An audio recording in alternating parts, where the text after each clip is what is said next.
That just doesn't get old, that song. That little ditty. Never. Thanks, Tom. Riley's father. He killed that shit. Welcome to the show, y'all. Dre. Welcome again, Dre. As if we could do it without Dre. Yeah. Welcome, Paul Cheney.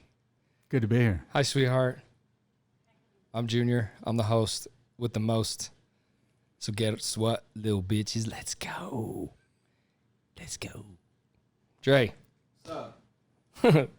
Let's go. I was going to do that last time. Yo, Dre, what's up? Welcome, everybody.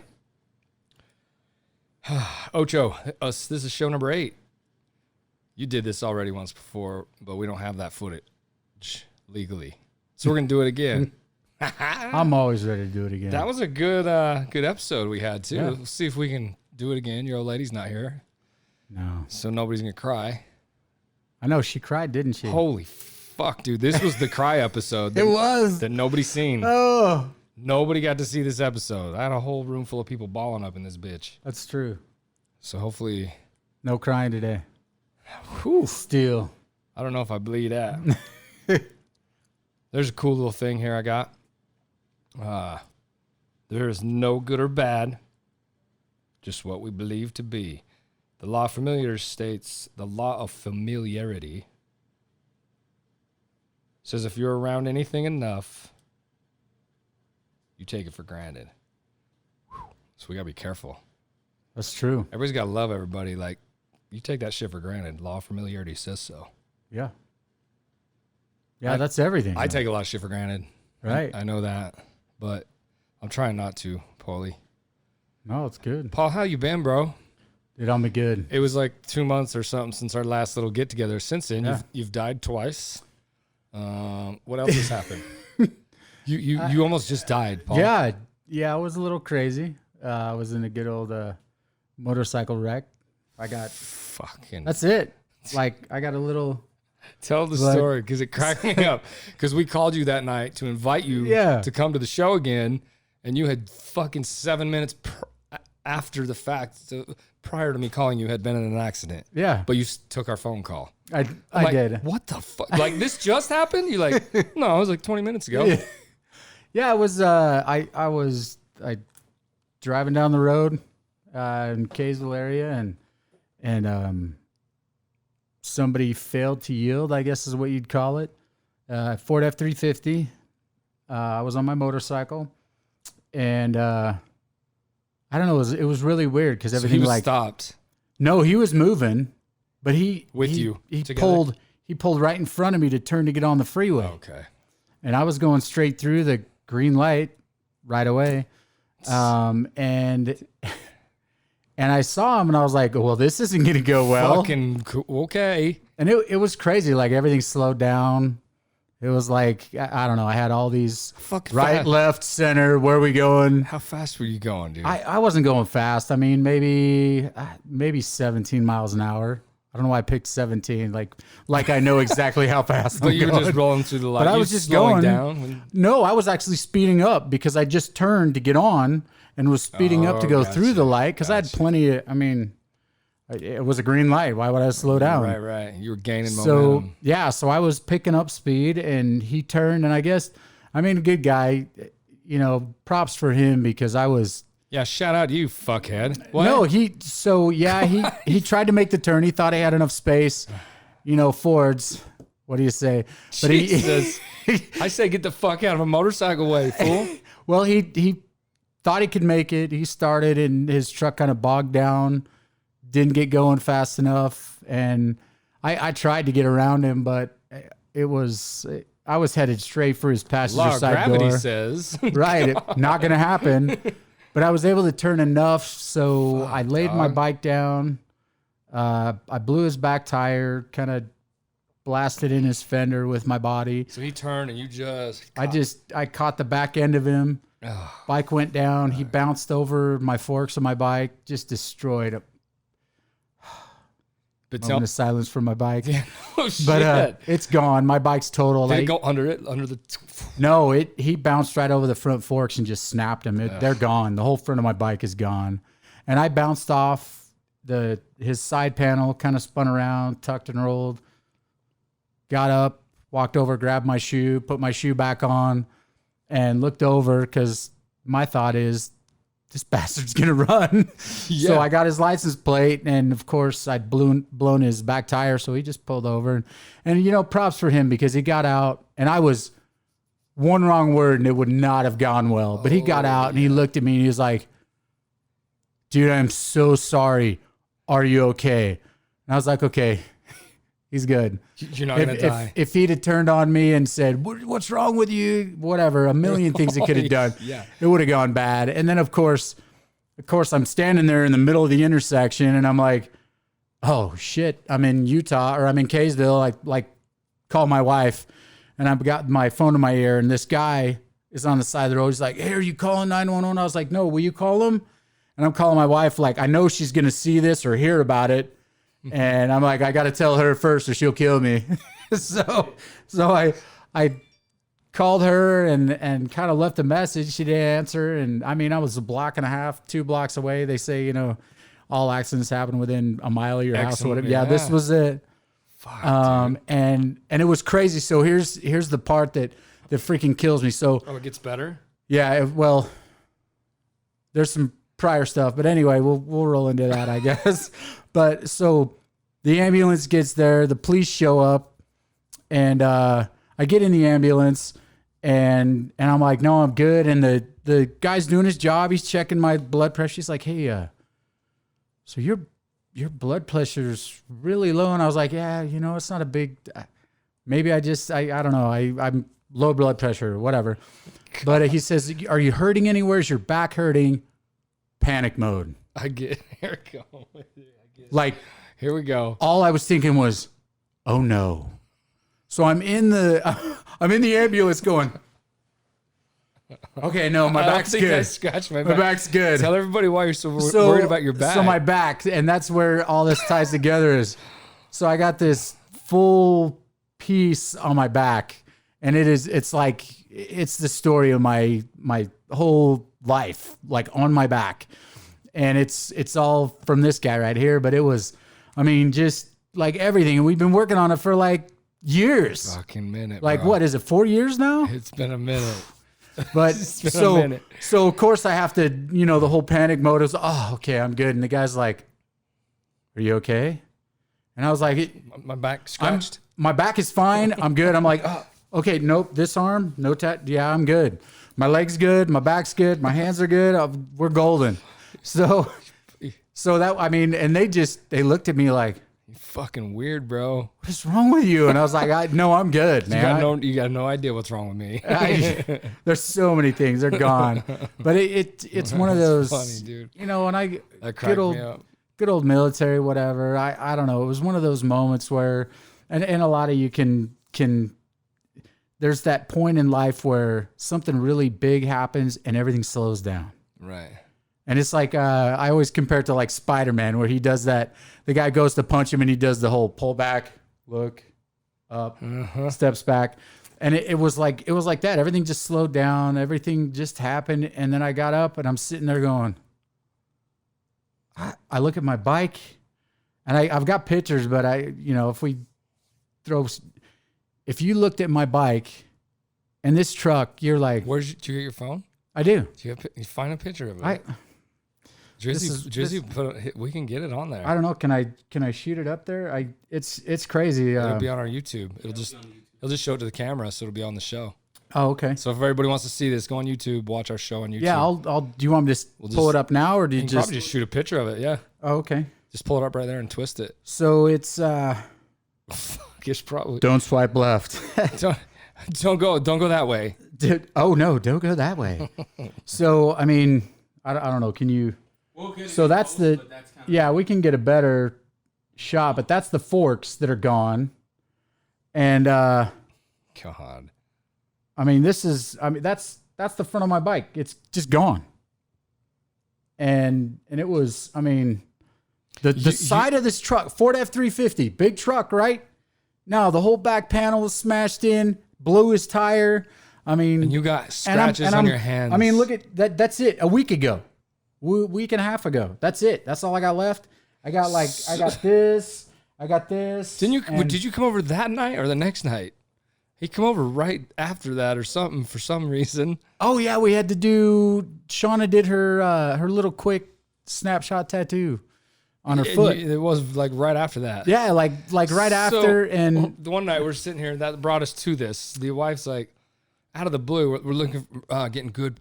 I want good content. If anybody knows anybody wants to be on the show, that's kind of what we're looking for. Is good stories, good people. There's you guys you'll see after this what the fuck this guy's got going on. But she's like, duh, Paul. I'm like, fuck, Paul, of course. But we just did yours a few, whatever ago. Yeah. With the last guy. And I'm like, yeah, God, that was a no-brainer. Top 5, for sure. And we missed it, but we got you in the top 10. Yeah. So she's like, let's just call him. I'm like, yeah, because if we don't start putting order to this shit, we're losing ideas of who to call or whatever. Right. Called you, and you took the call, and she, like you had just been in this fucking wreck that almost de-lifed you. And you took our call, and I'll be on the show. I don't remember how it got brought up, but you had just gotten an accident, and we're like, what? Like, then take a minute, relax. Like, no, we're good. When's the show tonight? I'm on my way to karaoke. Yeah, you were. That's right. I think I did karaoke you that did. night too. You told me you were going to, because I'm like, dude, take some pain pill with that drink, and you smooth right out for this show tonight. God, yeah. I don't know how you do it, man. You're fucking. I don't know. You look at life is just. I mean, life is so precious. It's like somebody slips in the bathroom and is dead. Right. And then you slide into a 350. You've always heard that saying. Oh, I feel like I got hit by a truck this morning. So the next day was like, oh, I feel like I hit a truck last night.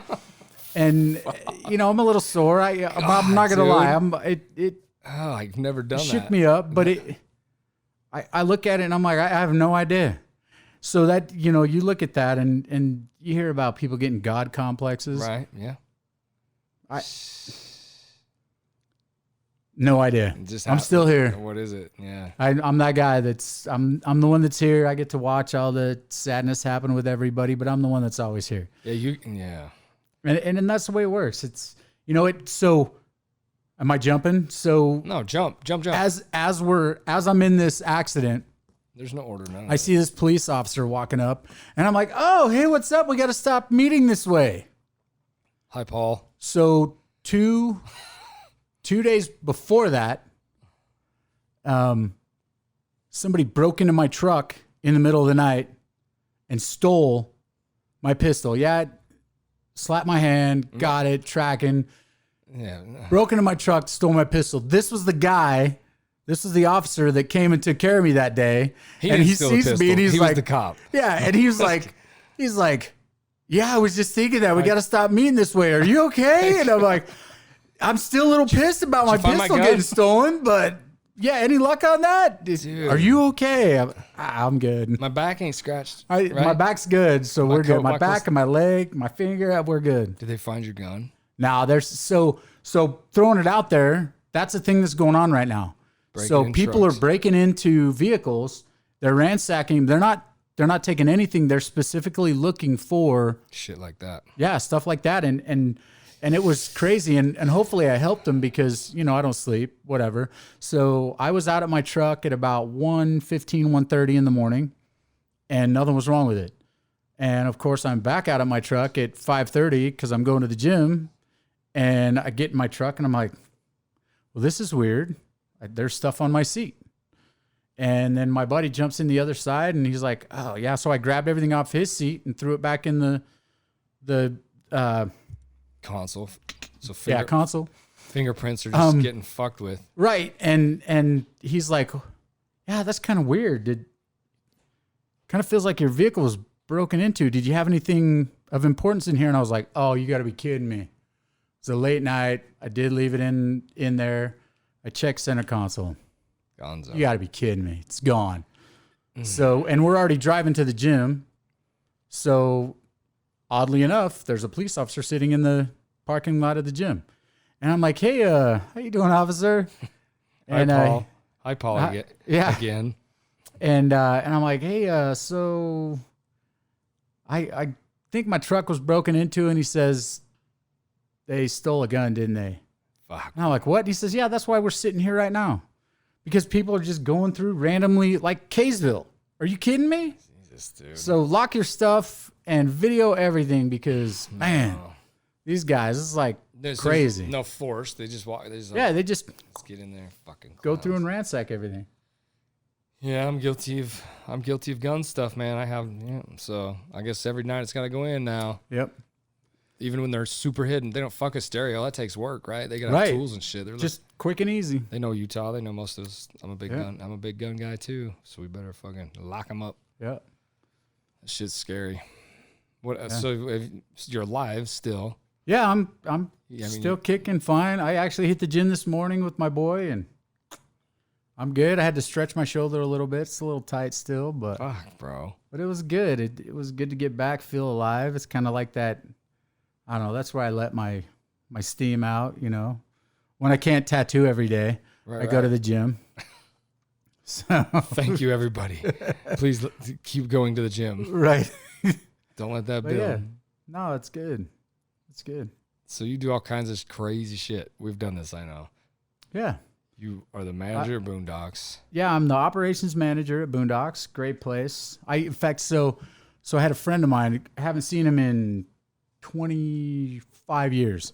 Walks into Boondocks and he sees me and he's like, "Paul, You're not dead." What are you doing here?" And I'm like, "Oh, I'm the operations manager." And he says, "Dude, you figured it out." I figured what out? And I worked with him at a scout camp when we were like 17, 16. And he's like, "You figured it out. You figured out how to be at a scout camp as an adult like the rest of your life. You get paid to help people have fun. How in the world?" And I was like, you know? God damn it, Timothy. Right? I was like, yeah, how did I look into that? I mean, great. They pay me to help people have fun. That's like the best thing in the world. It's like, all right, you're done. the oldest fucking child I know. Right. That's just, it's so you, dude, because you're the craziest fucking guy I know. You're always happy. But it's good, yeah. So I do Boondocks. Karaoke is like my thing. Right. I love karaoke. Of course, I'm a military guy. You know, whatever. Not whatever. Don't say anything. Oh, yeah, we can't talk about You know, this is the greatest thing about COVID, right? So in 18 years, I have not been able to have this. Beautiful goatee. Yeah, and I cut like 1.5 inches off because I needed to shape it a little bit. Right. Because you can. Right, because I can. And everything is online. So I'm like, okay, I know AR-670-1, blah, blah, blah, you know, whatever. I know bad guy. Dang it, you E8, you know better. And I'm like, I do know better. I got it, but it's... Come on. I got back I was deployed, you know, like not a crazy deployment. This last one was Kuwait. It was kind of more like a really bad Trivago vacation. Like you show up and it's not what the pictures say and you're not doing what you thought you were. It's like, wait, yeah, it's a beach, but there's no water. It's terrible. It's just sand. It looks like a beach. It's kind of like one of them, right? Whatever, oasis-y. Right, but a mirage. But it's, you know, it's so fucking hot. Is it so hot over there? It is hot, and it's, you know, it wasn't bad. It just hot all the time. A lot of it dry. But desert, so nights can be freezing cold. True. So I'm over there with like this big thick robe thing that's on. It's called a fatawa, but it's like this big thick robe at night. You know, when I have to run to the latrine to go to the bathroom, whatever, and come back and but. You know, I got the military thing, and a long time ago, way back when, I did the whole stage thespian thing. Fucking, but what's the full name of that? Thespian? That's what it is? That's what that's called? It's a thespian, an actor. You're a fucking... Performer, stage performer. There you go. A lot of great people. And that's the great thing about doing so many different things. I have friends, buddies, acquaintances, brothers, you know, whatever, in all those areas. And it's like, you know, it's crazy when you try to get them all together. It's really weird. I can right? fucking only imagine. You're like, and I don't. That's like its own military that's its own theater, life. Boondocks. It's like, Dude, that's kind of what we get here. It's Right. tattooing, same thing. Like, there's few things in the world that, like, I guess your hairdresser, but everywhere else seems to be like this. You know, you can count on who it's gonna be. right. Here, it's the same thing. Here, dude, we meet everybody. It's for everybody from a doctor to a. We got it all. Right. Yeah. Highest to the high and lowest to the low. I don't even want to know what's been up in here. Same idea. Yeah, and it's great, you know, and it's, you know, But Kuwait, that was your first. that was the last one that I just got back from. How many have you been on? October. I've Total? only done 3. So I've done 3. I did like 18 months Iraq. I did a year in Africa. That's not good in place. It's crazy. It's an interesting. So we say not good, but so I spent a lot of my time in, you know, civilian clothes, whatever. But I mean, imagine being deployed. It was so rough, but I had a couple of baby chimps, Ricky and Lucy, of course. I want a monkey And so bad. right, no, you don't want a monkey. Monkeys are horrible. I always wanted a monkey my whole life. Is there a different And chimp? a baby chimpanzee. Dope. So monkeys. So I got a monkey. You First thing, I had a monkey when I was in Africa. Of course you did. And of course, right? You, And it's crazy. So one of the rules was don't take a monkey in the vehicle. Well, that sounds kind of stupid. Yeah, but why do you have rules? Because somebody did it Something's and happened. things went bad. Yeah. So I'm in the middle of a vehicle and I've got my monkey. And this monkey is like going nuts, like freaking out, bouncing all over, doing some really nasty stuff. Yeah. And then just as soon as it was like he went, and then crawled in the back. So there was a female soldier back there, crawled in the back, went up on her lap, stuck his hand down her shirt and just went Out. out. And I'm like, That's okay, now I know why you can't have monkeys in vehicles. But so that was crazy. Africa was nuts. Like great people out there.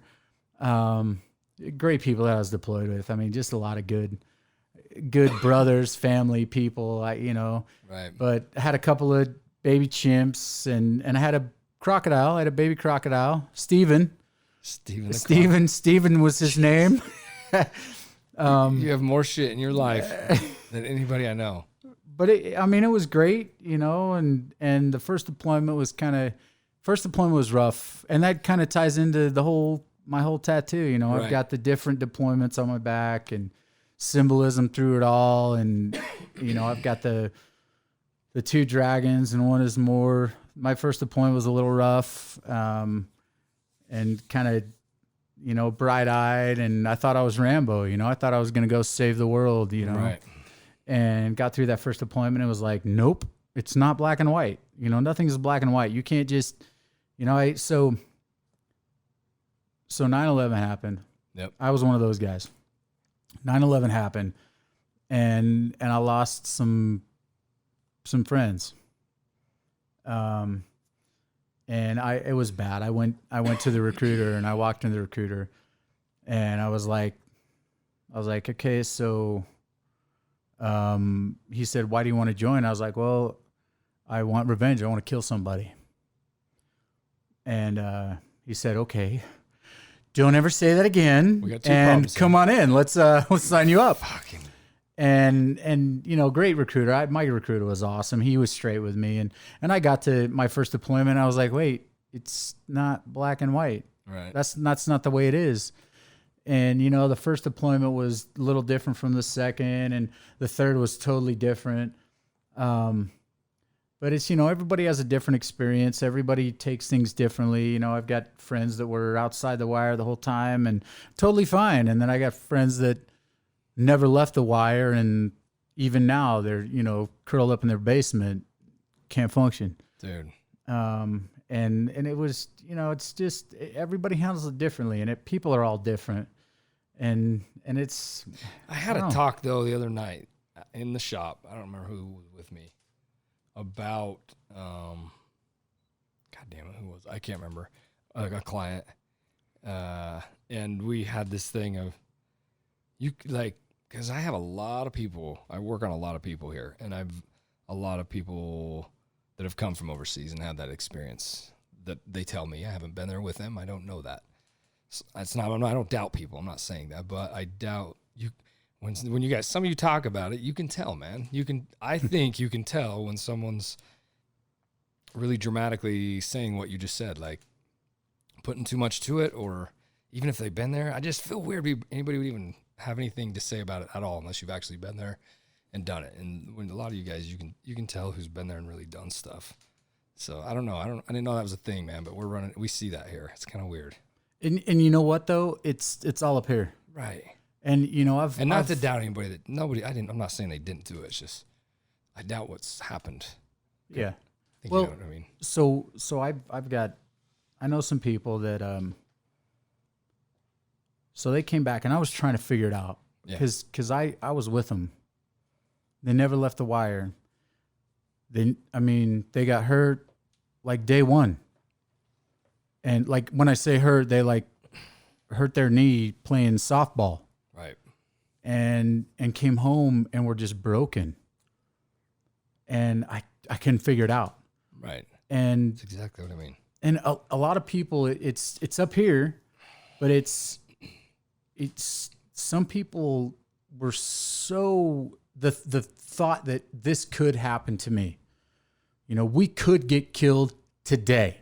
Something could happen today. And just living in that fear of, you know, Mortaritaville, you know, Anaconda, blah, blah, blah. You know, mortars, whatever.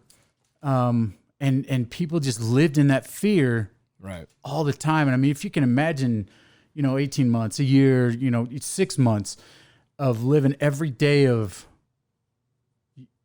sitting right here, right now, boom, you're gone.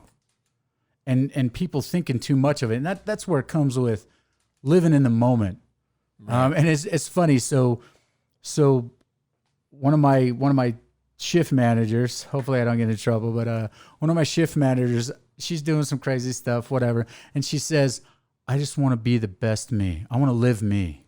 And I'm like, sweet. Here's the problem. You can't do this and this and still have a job. Just a couple of little borders here. Right. But it's, you know, some people lived through that and came home and were just so afraid. And, you know, I was with a couple of buddies of mine and, you know, they did the route clearance game and we're driving down the road and we get off on an exit. This isn't the exit. They get off the exit and they get back on. Well, that's something that a lot of people did over there. They couldn't drive under an overpass. You know, a lot of fears that just come in there, and that's the way they deal with it. Right. Some people close up and some people are just, they embrace it. They're like, I don't drive under overpasses, so I just get off and get back on. I'm cool. I can deal with that. But everybody deals with it differently, and some people had a harder time. Some people didn't. When it really comes down to it, about 10% of the people over there are really 10% of the ones that are really in it, the ones that are really just living, driving, and the rest are not any less necessary. No, you know, you've got to have all the support. You've got to have all these things. Otherwise, this can't happen. Right. It's a big team thing. But yeah, it's, you know, it's different, and everybody's different, and it's hard for me because, you know, we have our back talk between the different services and oh, you guys are just this, or oh, Marines are all crayon eaters, and right. But when it comes down to it, we're all on the same team. We all do the same stuff, and you look at, you know, why do we go over and do what we do? It's not necessarily because of politics or because of this. It's the guy next to you. It's the guy. I do this because the guy next to me, because we're going home. I'm going to bring this guy. We're going to go do what we got to do, and then we're going to go home. And it builds a lot of that, you know, forever. I mean, that's where all this stuff comes. Yep. That you know, like the last. In fact, it's a sad moment because it was the last time I was tattooed here in this downstairs, Yep. the shop area here, and it was huge. You know, I had my battle buddy, my brother Lyle. Shout out, he's my brother. We've hit him before too. Yep, and he, you know, he was here, and me and my wife, who's also, she's my battle buddy. She's the, I mean, whatever that means to anybody, she's the closest thing to me, which is supposed to be that way, but even more than just a spouse or whatever. She just gets it. Yeah. But we all had our tattoos, our IGY6. I got your 6 tattoos done, and of course that same night, which kind of brings in the whole tattoo thing into our life with my kids. We're here with Jade back when, I mean, brand new. Yeah, dude. It was over, because I think it was 2 years. It was almost 2 years ago. 2 years ago today? Is it not? Yesterday. No, 3 years ago today was when you took the tree down. That's when I started the shop. Oh my gosh. That's actually, anyway, I forgot that was. Yeah, it was probably around this time, and she did. But yeah, so she, that night, and it was the night before I left, that she did all my kids, all 7 kids, A lot of work. Bro. all of their henna tattoos. Yep. While me and Shauna and Lyle were all getting tattooed. Yep. And it was, I mean, it was, my kids to this day are like, hey, are we going to go back? Are we going to do this? And I'm like, well, Jade does different tattoos now. They're in skin tattoos. They don't come off. Yeah, because that was before she was going. That's so funny, dude. But it's a huge thing for them. And yeah, dude. It's a cool, it's a cool thing. We met you guys quite a while ago. That's how we met was Halloween. It was 4 years ago. It was Halloween. So we were talking, me and Dre were talking about this earlier. So trick-or-treating, not a single tattoo. And my wife and I have been talking about it for a while. Moved here. We had just moved here, just a block and a half away, whatever, which sucks that I moved now. I have to drive. It's weird. No more walking home. I know. But so we were trick-or-treating, and this is, of course, known as the scary house. By numerous people. By our kids, our girls are like, that's the scary house. You gotta see it, dude. You'll see. It's great. It's epic. We'll have it on the show. We'll show it on the And of course, I come trick-or-treating, take my girls, and this guy shows up, his tattoos. Everyone's like, hey, so I'm looking for an artist. Who does your work? And if he's very, very, I do my own work. So bougie. Here's a card. And I'm like, what?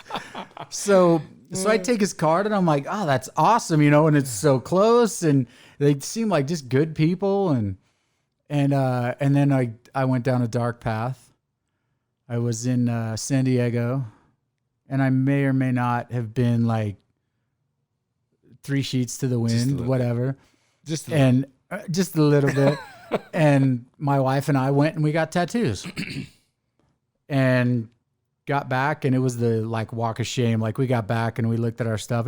It was okay. It was okay. Yeah. But we looked at it and we were like, ugh. So I just came over and I'm like, I lost your card, but I know the house. And I think Eric gave me another card, and we called, and I remember coming in and saying, hey, so just so you know, I have a really big mouth. So can you fix these? And then if I like them, then I'm here forever. Yeah. It's like, we're done. That's how it's been. And he's like, how did I say it? Like no all pressure, bougie, no all whatever. Bougie? Did I do it all bougie? No, you were just like, he's like, yeah, okay. If you don't like it, you don't like it. Whatever. It was kind of and I was like, oh, okay. So, and that was like the beginning of you fixed my ring tattoo. You fixed my leg, and that was that moment where you stamped, this is it. This is here. And then we started the whole project on the back, and I'll never forget, like right here. Yep. We sit down and I've got a full empty back, like nothing. And I've still got all that, the pictures and stuff. I still tell people, I'm like, yeah, we were sitting there and we found a picture that was kind of cool. He did some, sketching, whatever. And then he threw it on a projector on my back. Sketched it right. And you're off. like, what? He did what? Yeah, he just dropped the projector, shined it on my back. I still got the pictures. You shined it on my back, and then you're just like, dude, I don't know how to stencil. and then it was that like, big. go. I can't do it. Dude, it was amazing. Yeah, and that was cool. And that was like the beginning of what evolved into literally my whole back all the way down, fucking up big the back. sides, and just has evolved into all that. And we've been working on that for like 2 years. Well, 4 years, 3 years. Timeline. I got no timelines. It was like 3. It's been a hot minute. 3-4 years. And we just kept building, and we've got the 2 dragons, the deployments. Then I got Castle Black, which is this last deployment. Yeah, it's like your whole idea of what you got going is all laid out across that fucker. Yeah, it just tells a story on my back. And then last time, was it last? Oh my gosh, it was just last time that we started. But I'm like, oh, Here we go, moving down to the arm. right. And it was like, all right, we're gonna go. I wanted to start on my back or my shoulder, but we're not finished back here. Oh, but I want to do this. I can't believe you talked your lady into shoot that you. Well, she's like, okay. Finish that back. You're like, but I want to move to the arm. But I want to move to the arm. I'll finish that later. But it's a process. Totally. It's a process thing for me, and it's What'd you say? What you screaming? I did pay the price, and it's a glorious price. Fuck yeah, for sure. I earned this. My decision. I earned it. Can we talk about that here? Oh, yeah, anything we want. So, This is not like, edited. everybody's gonna see this. So there was a price. It was a small price. It was not a small price. It was a lot. I don't know how you say that. It was a price. It's a beautiful. It was. Anybody that knows, it was kind of it was a step ladder, not a ladder. See, but we went right from being acquaintances Right. throughout the year to a very serious difference. We in stepped in up. that moment. It shifted right there. Right. Now we're homies. Oh, it looks just like a ladder, but smaller. But it was good, and I got to start my shoulder piece because of it, and it's been a glorious time. That was how you had to pay. That was Jesus. That's where she said, "Oh, you can do it. Go ahead. You do this, and then you can start your shoulder." You starting that. You got to do this other thing. Yeah, and it was great. It was God bless it America. was the story of a lifetime for those that were there. There's been many of those, but that one was epic. Right. We've had karaoke nights. Tattoo karaoke, great. Several times, and we do. I don't know how to explain. I don't know how do you. I don't even know how to explain you. It's It is whatever comes. You know, it's like, let's do this. Hey, look, there's a Russian on the You floor. need to focus. You need to Hey, you need focus. to. Everybody needs to focus on my face right now. You need to focus. We have too much fun. We do. I don't even think it's legal, but we go. And for that's it. so that's I mean that's the huge thing for me is I don't, it's weird because I'm different here.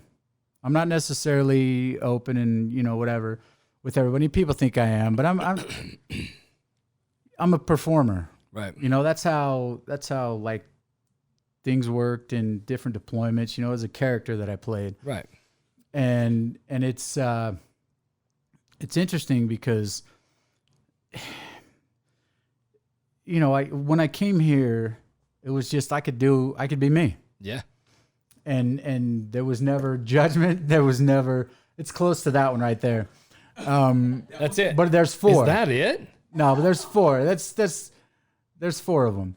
That might even been you. Not that many though. I didn't think we took a picture. No, I took a picture. I don't think it's on YouTube. No, it's not on YouTube. That's the next one. Oh no. But it, being, and I think this comes in. This is one of those things that there's a lot of respect. You see something, you do it.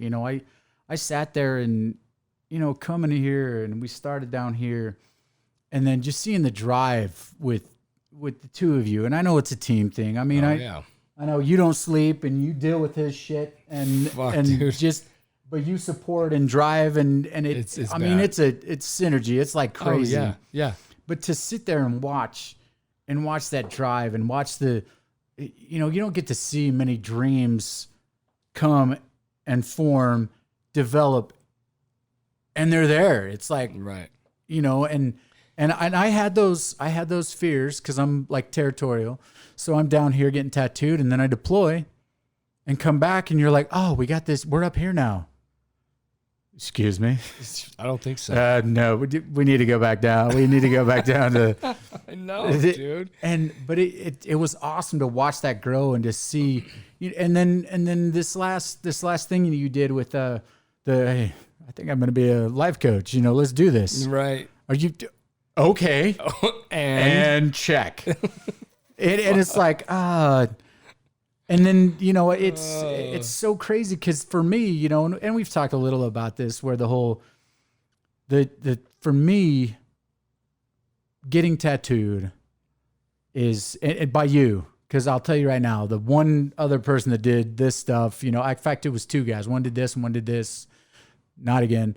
But when I sit in that chair and we get going, you know, whatever, it's therapy.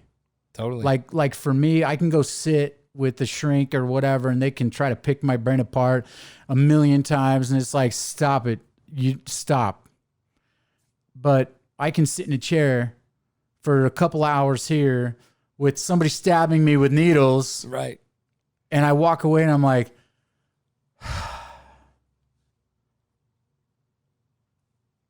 just peaceful. Dude, it's weird. It's great. And it's crazy because like, you know, my wife used to tell me, oh, you need to go for a run. Hey, honey, you need to go for a run because just go. Yeah. We got some build up here. But it's that tattoo, the story on the back, the process. And I love the process. I loved with day one when we sat down, you were talking about, so, you know, we're talking about how this all works and the dermis and how deep and people that are heavy handed and just talking about all this stuff. And I'm like, it's all just racing in my head going, what? And that's what I love. That's why, you know, and everybody, you got to find your style, your guy, your whatever clicks with you. And for me, that's why I do. It's like, okay, Junior, so I want this and this and this, go. And then of course I have to lean over and go, honey, are we good? And she's like, yes, a little more detail here. And I'm like, okay, yeah, Junior, this over here. But it's that whole, I mean, you could have tattooed a bunch of dicks on my back and I wouldn't even know. Right. I spent so much time like in the mirror going in there and going, oh yeah. Oh, I'm like flexing in the mirror, not looking at my chest. And it's like, oh, that's the only problem with my tattoo on my back is I can't see it every day. Mm-hmm. And that's why I'm so excited. Cause I'm like, oh yes. Oh, it's right there. I don't have to get a mirror and an angle didn't lights. rub it off either. Right. It didn't take anything with it. But that's that whole tattoo thing is it's therapy for me. It's that For sure, dude. it's getting my mind and my just everything out and just letting it go. It's weird how that works when you're hurting people, like Right. how it does something, man. That's when you're most vulnerable. Yeah. That's when you're most willing to open is when you're in some type of pain or like highs, lows. That's Right. when you want to just come out. And that's why like half of our sessions will be like, we're sitting there. Next thing you know, we're like singing karaoke in the back, like, hey, Paul, stop moving. And Erica's trying to, she's like, hey, you got to hold still so I can clean you off and cover you up. It's like, hey, hold still. And I'm like, I can't, I'm sorry. It's crazy. I'm over there dancing and it's great. And I'm like, okay, hold still. I can't hold still. I'm like the hardest person in the world to tattoo because I'm like bouncing to the music. I'm looking up at the screen. We have a lot of fun, bro. And it's awesome to be able to look up on the screen. And I'm like, oh, there it is. Oh, that's good. Oh yeah, because we have a camera up there Right. That you that can moves. I don't know if I ever So- showed it to you, but Yeah, so I'm getting my back down and I can just you've watch seen it on the screen. And it's like, it's a good thing I'm not like into myself. I'm like, oh, Wow, look at that back. It's good. I need to hit the gym a little more. The one that moves that I know we showed you on the thing. He likes it where he can see. Right, I can see it. He's like a fucking 3-year-old. It's funny. Right, and then I don't have to stand up and like, hey, do you have to go to the bathroom? No, I just want to look at my tattoo again. Oh, yep, there it is. Okay, good. So it's great. It's good times. You're a fucking clown. You are beyond a fucking clown. That's for sure. We have a lot of fun. We do. It's good. It's cool. They tell that big old story about you, though, man. It's dope. How we intentionally didn't do it. Whatever. It all just started happening, man. I thought it was cool. Yeah. We enjoy having you guys over here. It's so good to be here, and that's the I love it here. It's great, and our boys and the little troublemakers. Yeah, but good kids. I mean, yeah, all kids do dumb things, but some kids do really fucking dumb things. But they go big or go home, right? God damn it. But it's them are stories for sure. Yeah, it's good, and that's one of the it's not just not being able to walk here. It's that We're so far away. It's like, what about traffic? I'm going to be late when I go, and I can't just. I'll be there in 2 minutes, and I'm leaving the house now. And just walk over. It's become a part of what we do for sure. Yeah, That's so definitely. Funny. It's cool. All the people we get to touch like that, man, is dope. Yeah, it's different than a tattoo. There's way more to it than that for sure. It is. And people always say, well, that's permanent, right? Well, yeah, it is permanent. Yeah. That's the point, Yeah. and you look at it and, there's things and everybody tattoos differently. I'm not saying that you have to have a big story behind a tattoo and it's got to be this great, like my back is this story. It's the last 18 years of my life is all on my back. Right. Sometimes it's like, I really like that. I'm going to throw that on here. Yeah. And that's okay. It's, it's a story. It's part of you. It's, some people do different things to have memories and anytime I want, I can go look in the mirror in the back and go, yep. Okay. Yeah. But it's great. It's good. And there's a lot of worse things that you can do, For sure. And I don't know how much I really want to talk about it, but I've known some people that were really into like the cutting. Yep. Like the damage and I see that and I hear that and I'm like, hey, I know, everybody does things for different reasons. A lot of the time it's control and you feeling and sometimes you want to hurt to feel. But it was like, hey, why don't you put what you're feeling into a picture and control, because you're in control. Ooh, I badonged it. Like it. And then, yeah, you're going to feel, believe me, you're going to feel. It'd be the same idea. Right, the same idea, but have it permanent picture instead of that internal pain that you're feeling. Get it out there. Put it here. It's right here. And it's not some ugly scar after scar. Right, and same idea. It's the same feeling, and I don't know how healthy it is. I'm not I don't know anything really, but for me, I've seen some people take that and it's been a positive thing. They've been able to get something out there and do something with it instead of just that quiet hurting themselves and not realizing that they're not just hurting themselves, it's others, and that's scary. It's right. And it's just hard. It's, I don't know. That's that you do the same thing with your tattoos, though. I would say it helps you too, like that.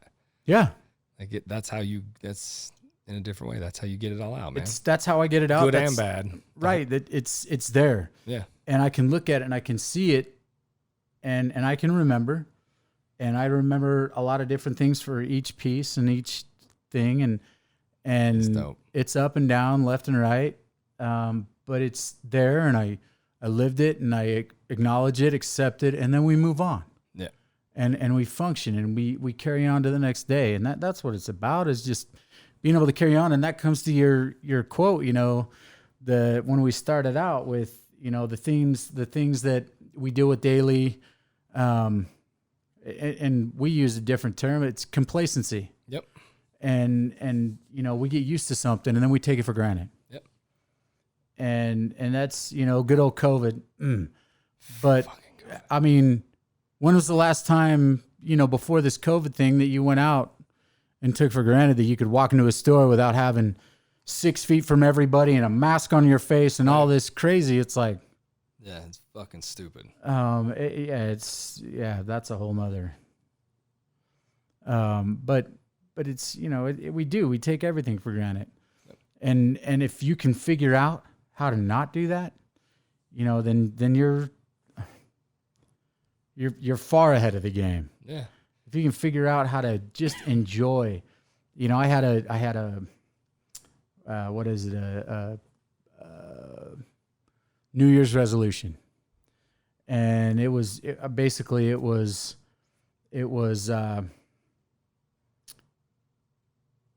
find joy in everything you do. Find it. Fuck yeah. Because there's, basic training. You're a little dumb private, and you're in the mud, and I'm sitting there, and the drill sergeant says to me, "Hey, if you don't stop smiling, you're gonna put camo on your teeth." And there I was, the private, because I couldn't stop smiling. I loved it. Right. I'm freezing cold. I'm in the mud, face down, exhausted, can't sleep. And everybody looks at that and they're like, "Is there something wrong with you?" I'm like, "No, it was so much fun. It was awesome." There's a lot wrong with me. And I got wax stuff on my teeth because I couldn't stop smiling. He's like, "That's it, private. Put it on your teeth." I'm like, "Done. I'm eating crayons. I'm a Marine now, whatever." But it's, it is what it is. You gotta find that joy. You gotta find that happiness in everything you do.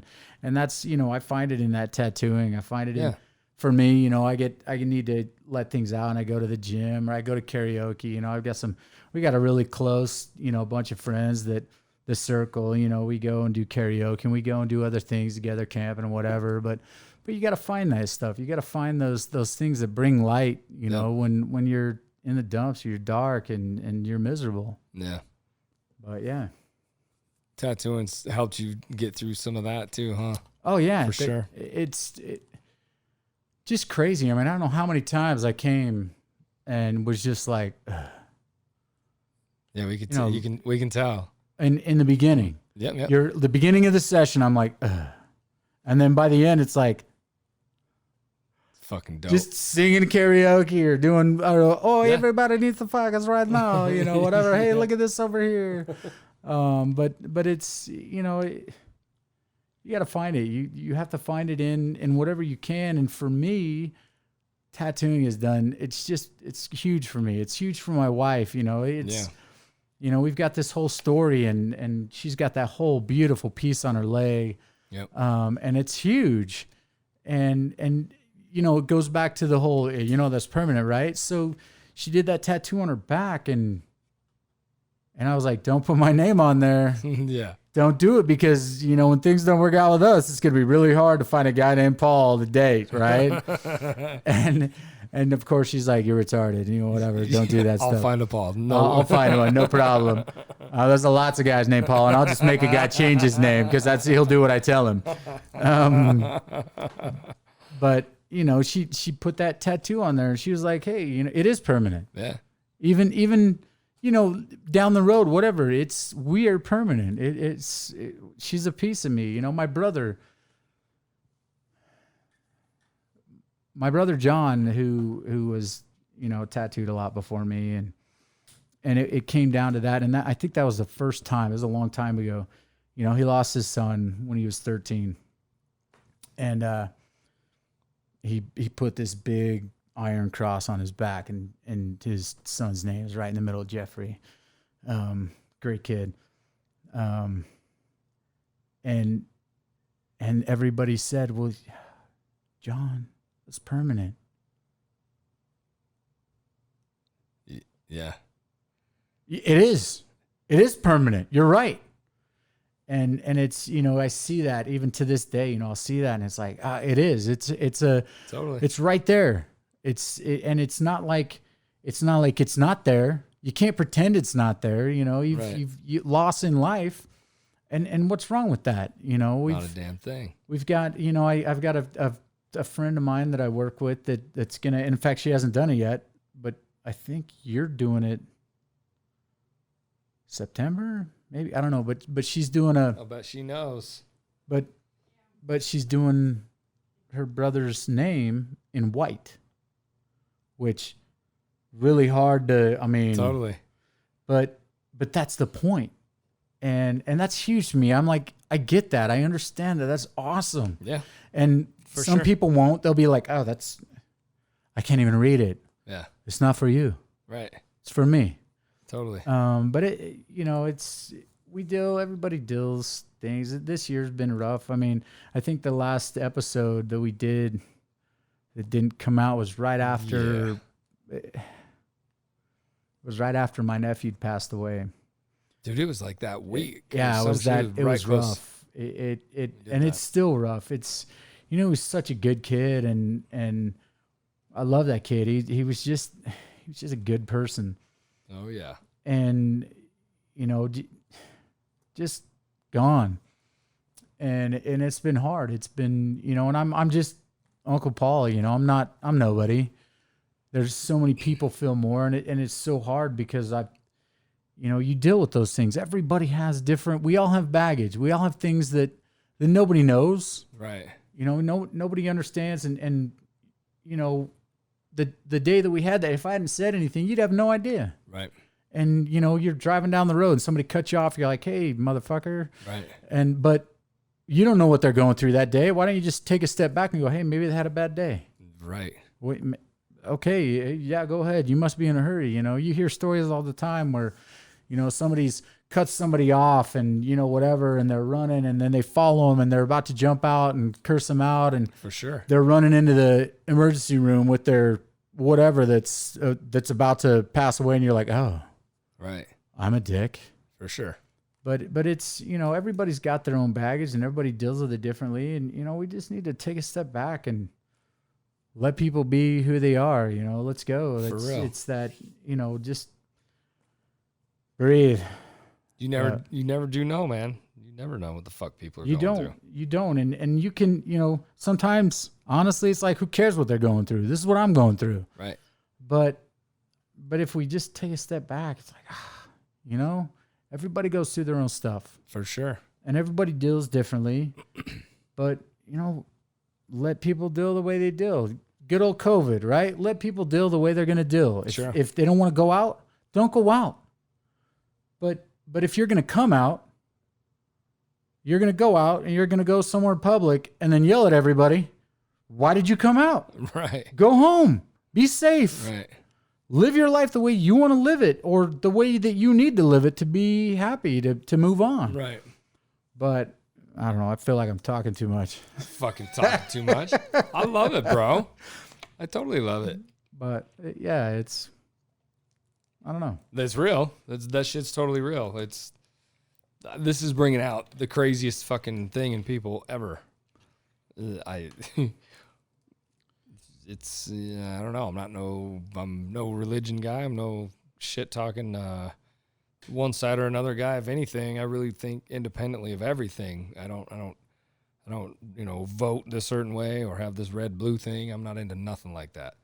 But this is showing people right now, like, this is showing what's going on in our world, and we are very easily swayed in any direction, so easily, whether it be thinking this about that or thinking that about them. You can just see it, man. It's really, really bizarre. It's bringing a lot of true colors. I mean, you see it. It's bringing out, people are getting tired. You know, they're getting tired of dealing with whatever, and they're just letting out whatever they're going to let out. Yeah, and that's, you know, when you do military stuff, like, so we go to the field and we're in the field for a month. So, you know, doing first sergeant, whatever, doing the stuff that I did, you wait 2 weeks, about 2 weeks in the field. That's when everybody's tired. That's when you see the true colors. That's when some of the best people are not the best people anymore, or soldiers, and some of the worst soldiers are like, it's game time. Let's do this. Fucking weird, huh? Yeah, it's like that's the guy I want to be deployed. You can make it. You find you who can they keep are. your stuff, and you find out. You find out who people are, and everybody's tired, and they're getting they're exhausted. They're worn out. You know, it's the same stuff, and people are just like, true colors come out. They're like, hey, you know, Yep. it's not about you. It's about me and my needs. And you do see that. You see a lot of that come out, and that's not, you know, I don't know anything, but that's a lot of what I feel like is coming out right now. That's what you're seeing is a lot of true colors and all the riots and stuff. I mean, really, come on, stop it. It's not proving anything. It's not. In fact, it's going the exact opposite. It's like, okay, so what you're saying is that, you know, we years ago, way years ago, like I think I was a corporal. I like way young soldier, and we were in Portland, Oregon, and one of my mentors, one of my senior NCOs, of course they say, hey guys, there's all the riots, don't go to Portland. So of course, what do? Go to Portland. And we were there for a training, and we show up and we're walking, and of course, you know, military guys, they never look like military. Right. In the street, you know, they all have their military t-shirt, you know, like Go Army or whatever, and then they've got jeans and then tennis shoes. Right. And military haircuts. Obviously, they stand out like nobody's business. Right. So we're out there, and these guys come up and they pick a fight with us. And of course, I'm a young, fired up soldier, you know, whatever. I'm going to save the world. I'm Rambo. Right. And I'm like, let's get these guys. And this senior NCO, Matt Flood, he says, you're welcome. This guy steps back. He's like, for what? He's like, you're welcome. Because we go and do what we do, you have the right to say this and treat us like this, to do this. You have the right to burn the flag. You have the right to treat us like trash. In any other country, you'd be dead right now. Yeah. And I was like, no, we're superheroes. We're going to take these guys, whatever. We ended up going out and having drinks with them. Right. And they were like, and that's all it took. That was it. It was you're welcome. You know, hey, you're welcome. You can treat us like trash. That's great. But you're welcome, because we do what we do, so you can be like that. So you can do the things you want to do. And that's, you know, that's the difference, you know, looking at different deployments. You know, I came back from my first deployment in Iraq, and I was coming through New York, and, you know, I love New York. It's got a lot of heart for me. You know, I got pictures of me standing on the Twin Towers pointing down at the Brooklyn Bridge. You know, that's dope. It was huge for me.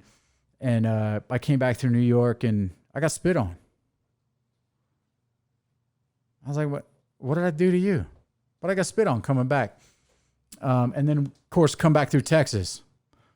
All right. You know, like they know people, who you are. People like I'm their long lost son, you know, people who I've never seen before, don't know. They're hugging me and grabbing me and just, we love you. Thank you so much. Right. Thank you for your service. And I'm like, I didn't do anything. Yeah. But it was, you know, it's such a, you know, big difference. And then, you know, coming back other times, it's like, oh, you know, whatever. And I don't feel like I've done anything. I haven't done anything. I just did what I had to do to come home. I promised my wife, hey, I'm coming home. Okay, so I'm going to come home, whatever I got to do. But it's interesting to see that, you know, different places and different feels and looks and, you know, whatever. Yeah. But, you know, it all stems back to that, you know, we do what we do because it's what we do. You know, everybody go be you. Yeah. But you be you and you let me be me. Right. And that's what it really comes down to. It's you know, whatever you want to call it. It's that's great. You know, you do what you can do as long as it doesn't stop me from doing me. If what I do is affecting you and ruining you and making you miserable, okay, then I need to fix something. Yeah. But stop it. Right. You know, let it go. So I don't know. I'm probably rambling now. You ain't rambling, bro. You ain't rambling at all, man. We're super. I'm happy to have to know you guys are doing that you have done that. It's necessary. It's necessary. It seems to be, for some reason or another. I think I have my own opinions on all of it, but it's necessary to have war, right? It's unnecessary. We don't have to have it, but do we? You've been there. You're over there. What in the fuck is happening? Like, it's needed. It seems to be needed to me. It comes back to that quote. It comes back to sometimes you have to realize and lose something to realize how much you needed it and how important it was to you. Right. And I look back and I got 7 kids.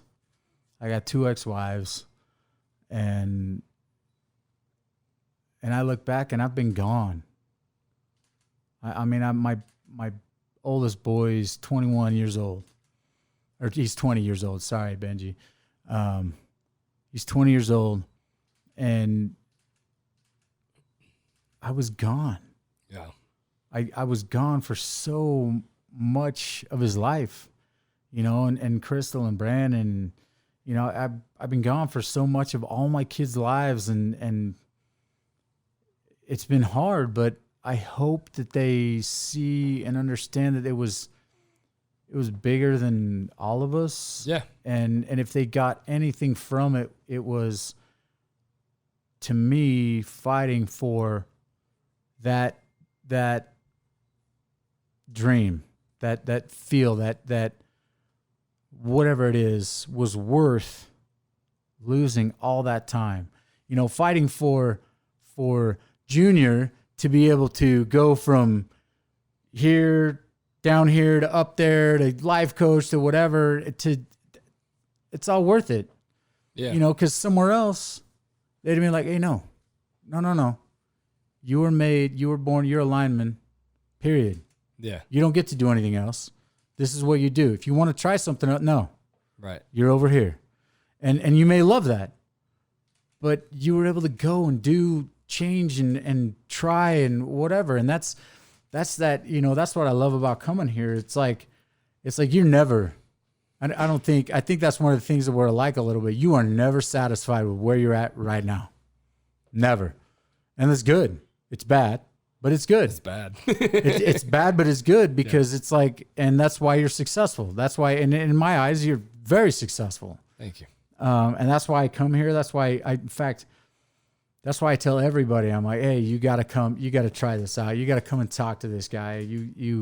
It's like I don't know, it's therapy. It's like, just go get tattooed so you can just talk to this guy, because you're going to figure stuff out in your brain while you're talking to me. You're going to go, oh, Yeah. oh, that makes sense. All right. Yeah. Oh yeah. I never thought of that before, whatever. Totally. And I feel like I need to stop telling people. Just say, hey, No. don't go to Highline. Not till I'm done, bitch. because I need to be able to get more appointments in, and I'm only, and like I'm like, my wife's like, okay, one a month. I'm like, can we do one every 3 weeks? Just tighten it a little Tighten bit. that just a tick. But it's that, like I'd be here every night if I could. I'm like, I heal fast enough. I'm like, hey, let's do it. I know you would. We can just keep going over and over. Yeah, let's go. Hey, let's go. Let's jump over here. Let's do this over here. And it's, but it's, this place is great. It all Thanks, comes man. down to this. And I know this is, I don't know, it's all tied together, but it's Totally. Yeah. This place is, it's weird. It's a family. It's different. It's, I don't know, lifestyle, whatever it is, but it's for me personally, it has been, I've gone through some dark times, been in really dark places, and didn't see the way out, Right. many times. And military, you're not supposed to talk about that. You can't do that. You got to be the strong, whatever. But I've been there.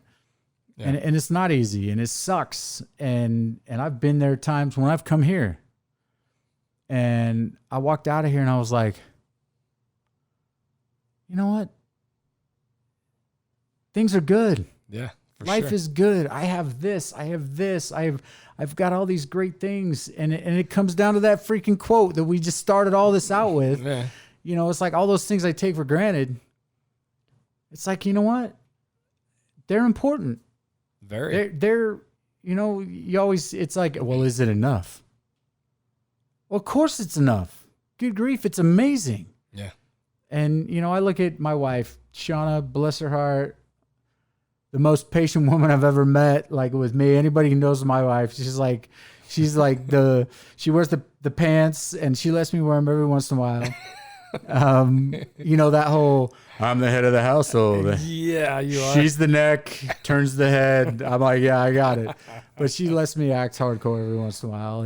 And she is the reason that I'm here. She's the reason that I'm still going, and the whole way that we met was crazy. Like I was like at the end of my rope and I had nothing. And in fact, I even told her, I said, hey, just so you know, I'm never getting married again. I'm done. I'll live with you. I'll have kids with you, but I'm never going to marry anybody ever again. Cause it's a piece of paper that says, hey, we can treat each other like crap and it's harder to get away from each other. Right. Done. And I was supposed to be deploying again.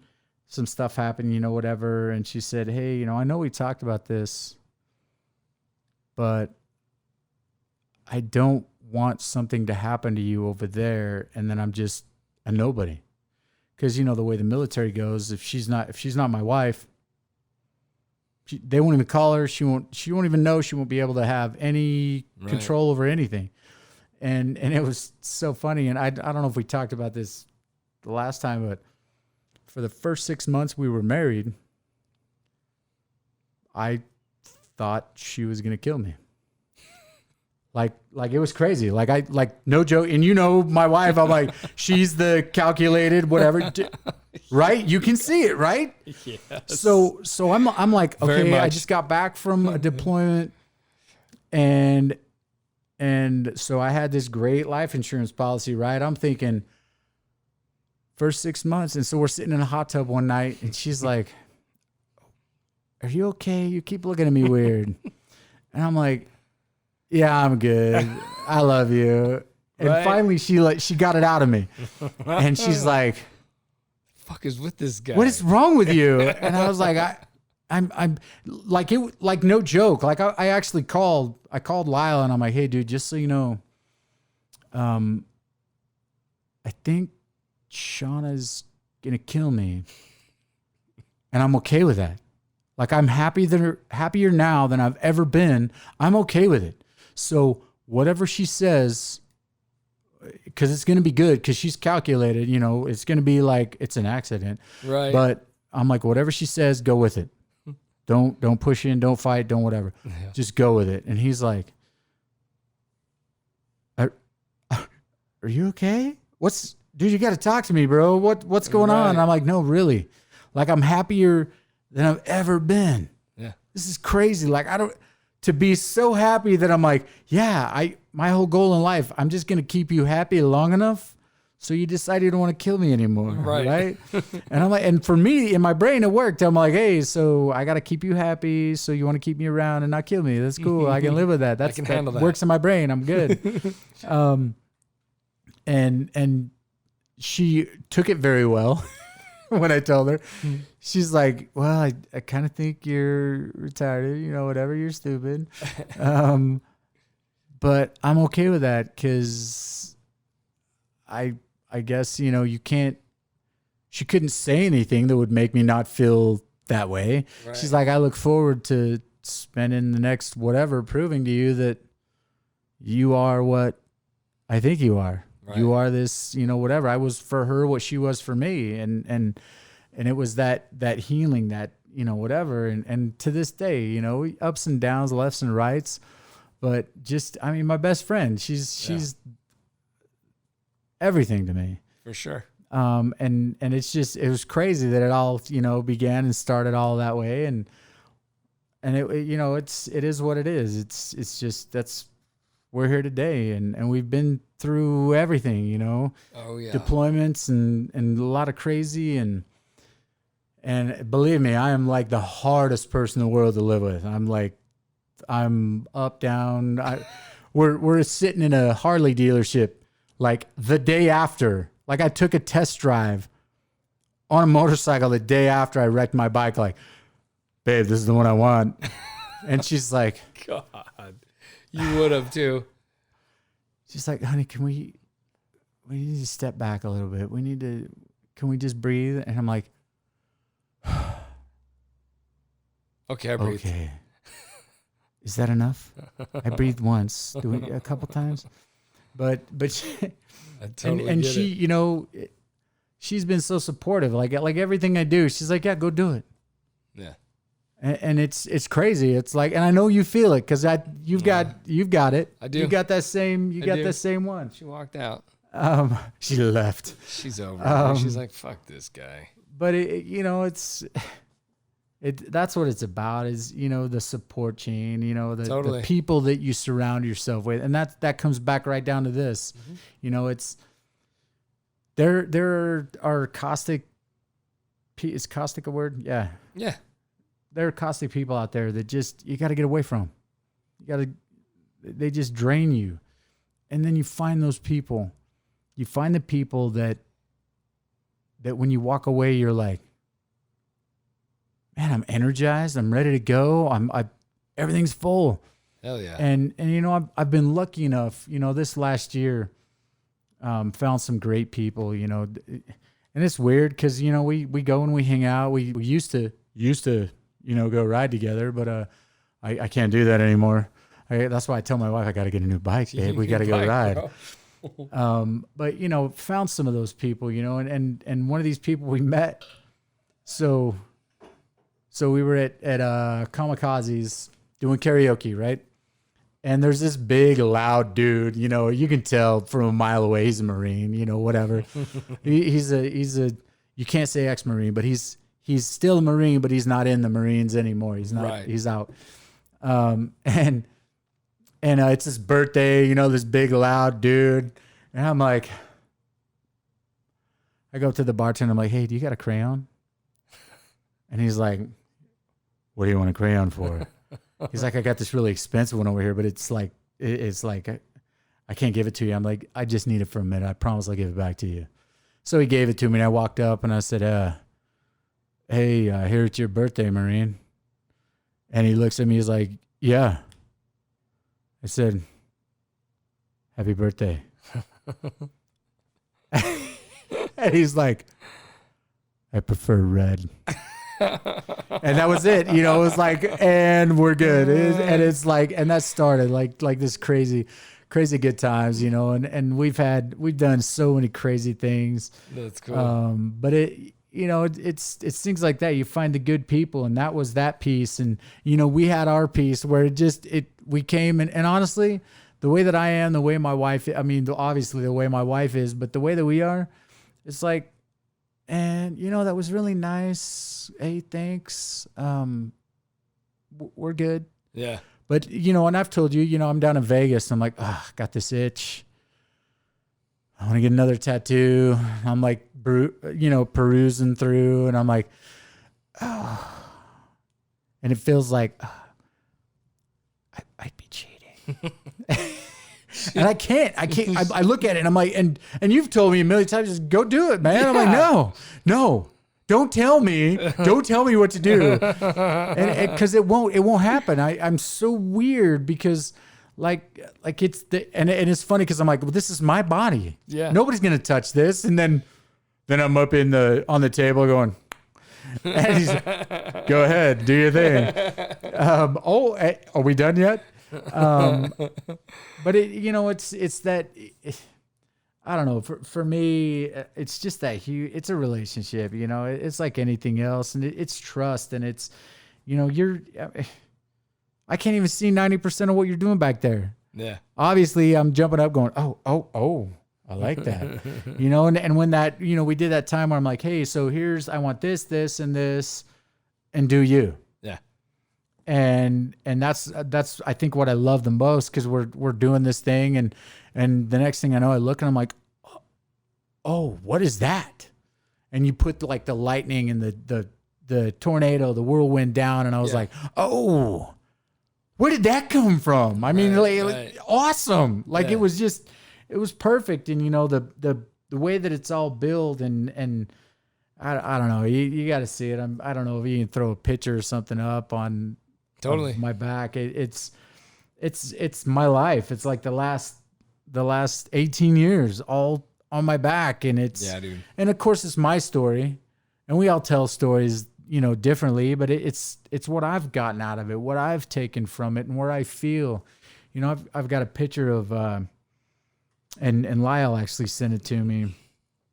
Sent me a picture of these 4 snot-nosed punk kids, and it was the last picture that I had of these 4 guys that were just everything to me. You know, I don't even see most of them anymore except for Lyle. But, you know, it was these 4 snot-nosed kids, like days before we went to Iraq. Yeah. First deployment, you know, whatever. And I look at that picture and I'm like, who is that guy? Who are those guys? You know, I don't even recognize them anymore. We're so different than we were back then. But I'm looking, I'm like, yeah, that's like 18 years ago. Yeah. And we are different, you know. We all have gone different directions in different ways, and some have had different, you know, we all have different experiences and different deployments and things, and you know, I look at that still and I'm like, man, life was easy. It was like, and back then I'm like, oh, life is so hard. Right. Life is rough. You know, and it's all perspective. It's, you know, but that's all of that is back here. It's all, and I feel all that when I look at it. I'm like, and some people look at my back and they go, well, the dragons are different. I know, right? They're totally different. That's the point. They are different. Yeah. Like, well, I don't get it. Like, that's the best part. You don't have to. Yeah. You don't have, because I do. Yep. And it's that whole, I mean, it's the whole story. It's like a book on my back. It's, you know, and you know, you say a picture says 1,000 words or whatever. And for me, it's a picture says 18 years, you know, it's all there. And for me, every little thing, you know, even to the point of I don't know. It's just, and it's awesome to me that we can have these conversations. And I literally said, okay, so I want a knight like in the back, and then I want a dragon, and I want a kind of a, you know, a pile of skulls that he's coming on, and you do you. And it's like our conversation and our talking, you've been able to take what I've said or what I've, you know, whatever, somehow gotten what's in here and just put it out there. Yeah, dude. And I look at that and I'm like, man, I couldn't even explain that.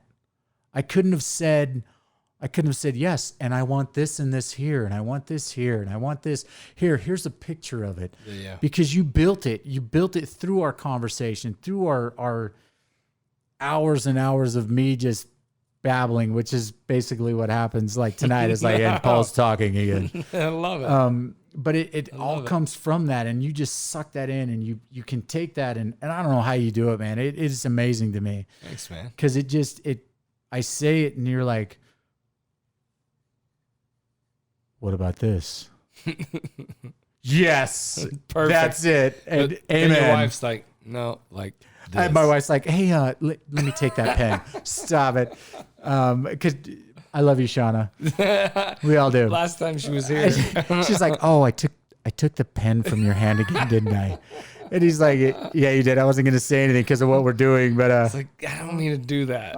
I don't mean to do that, I promise. But it's funny because for me, it's like, and yes, And then of course my wife, OCD, it's like she looks at it and she's like, she has to step into it's me.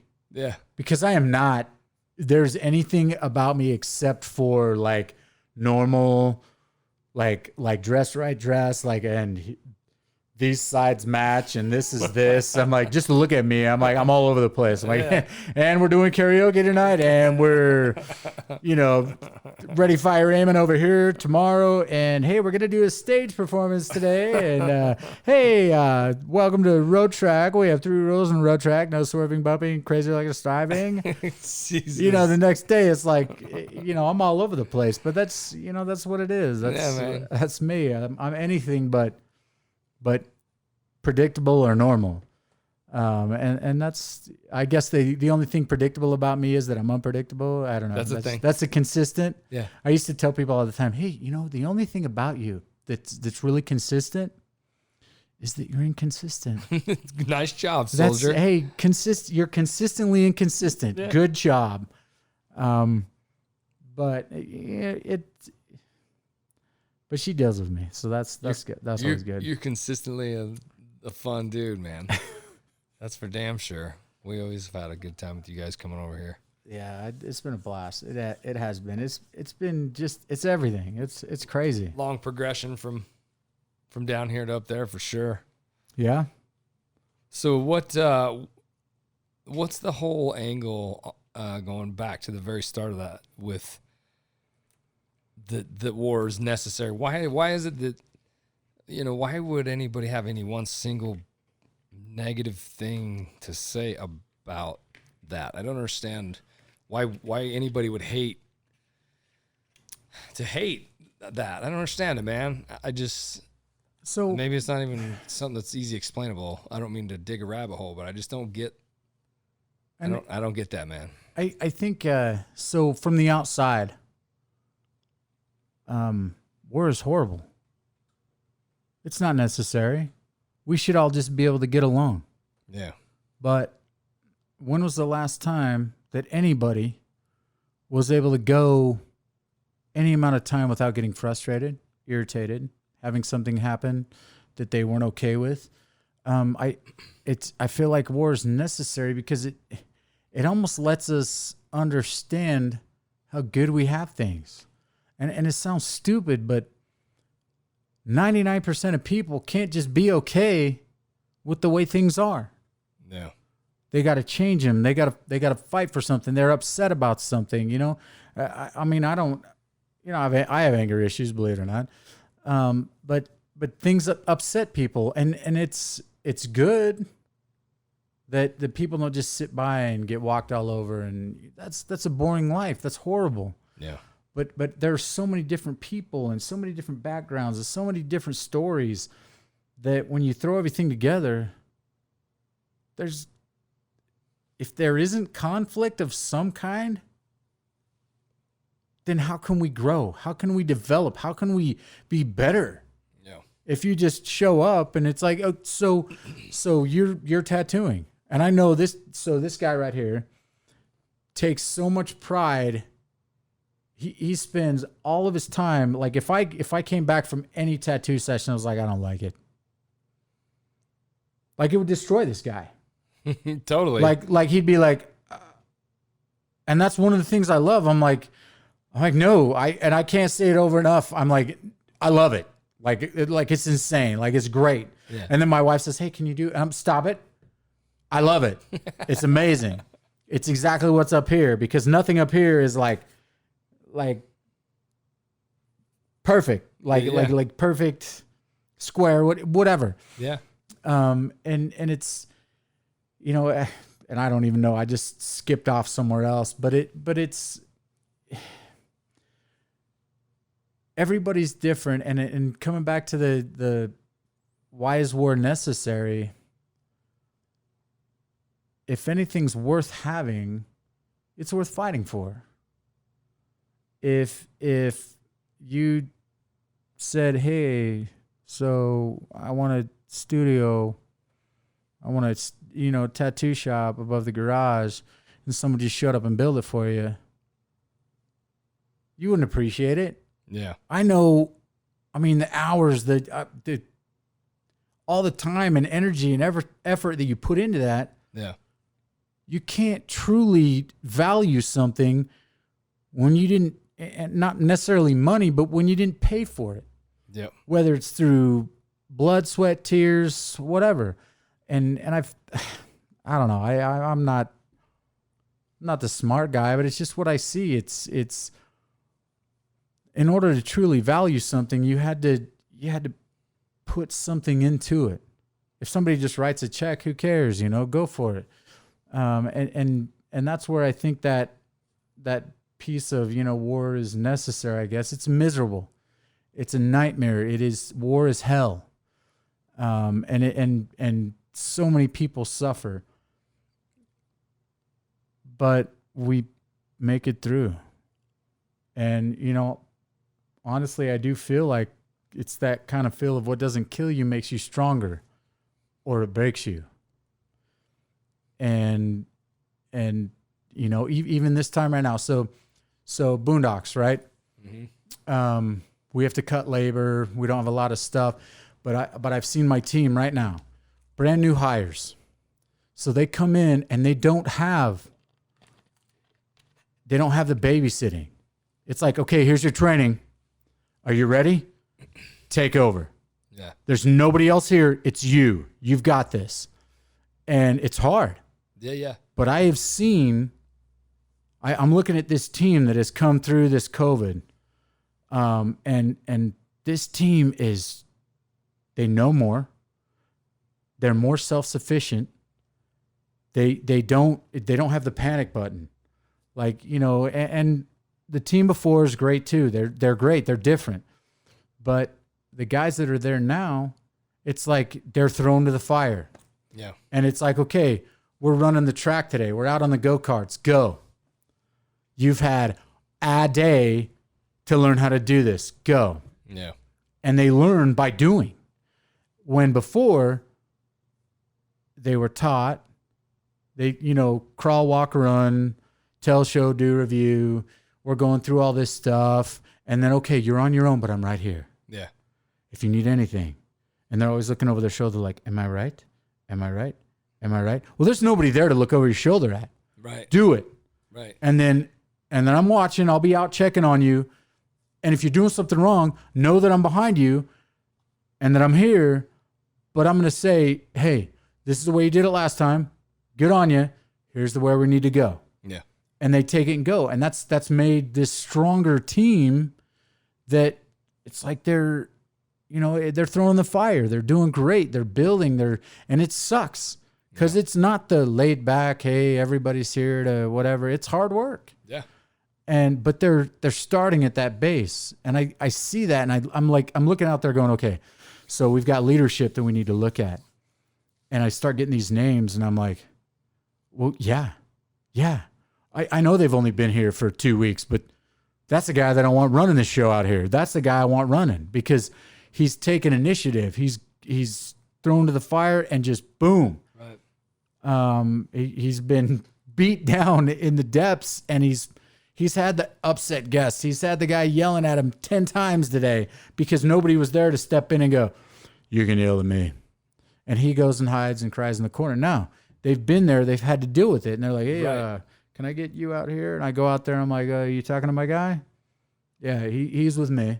Yeah. What he says goes. And they're like, yeah, what I said goes. Right. It's just the way it is. And that's, I feel like that's, and that's the COVID thing. You wouldn't have that normally because right now, normally at Boondocks, we're so busy that we have 8 guys running outside instead of 2 or 3. Right. And they're alone. They're at different attractions. They don't have 2 people here and 2 people here and 2 people here and one floating in between. And the leader kind of going, hey, do you need some water? Hey, drink water. Hey, drink water. Hey, go on break. Hey, go on break. No, they're out there sweating. And I come out and I'm like, hey, you guys good? Yeah, can I get a Gatorade? Yeah, let's get you Gatorade.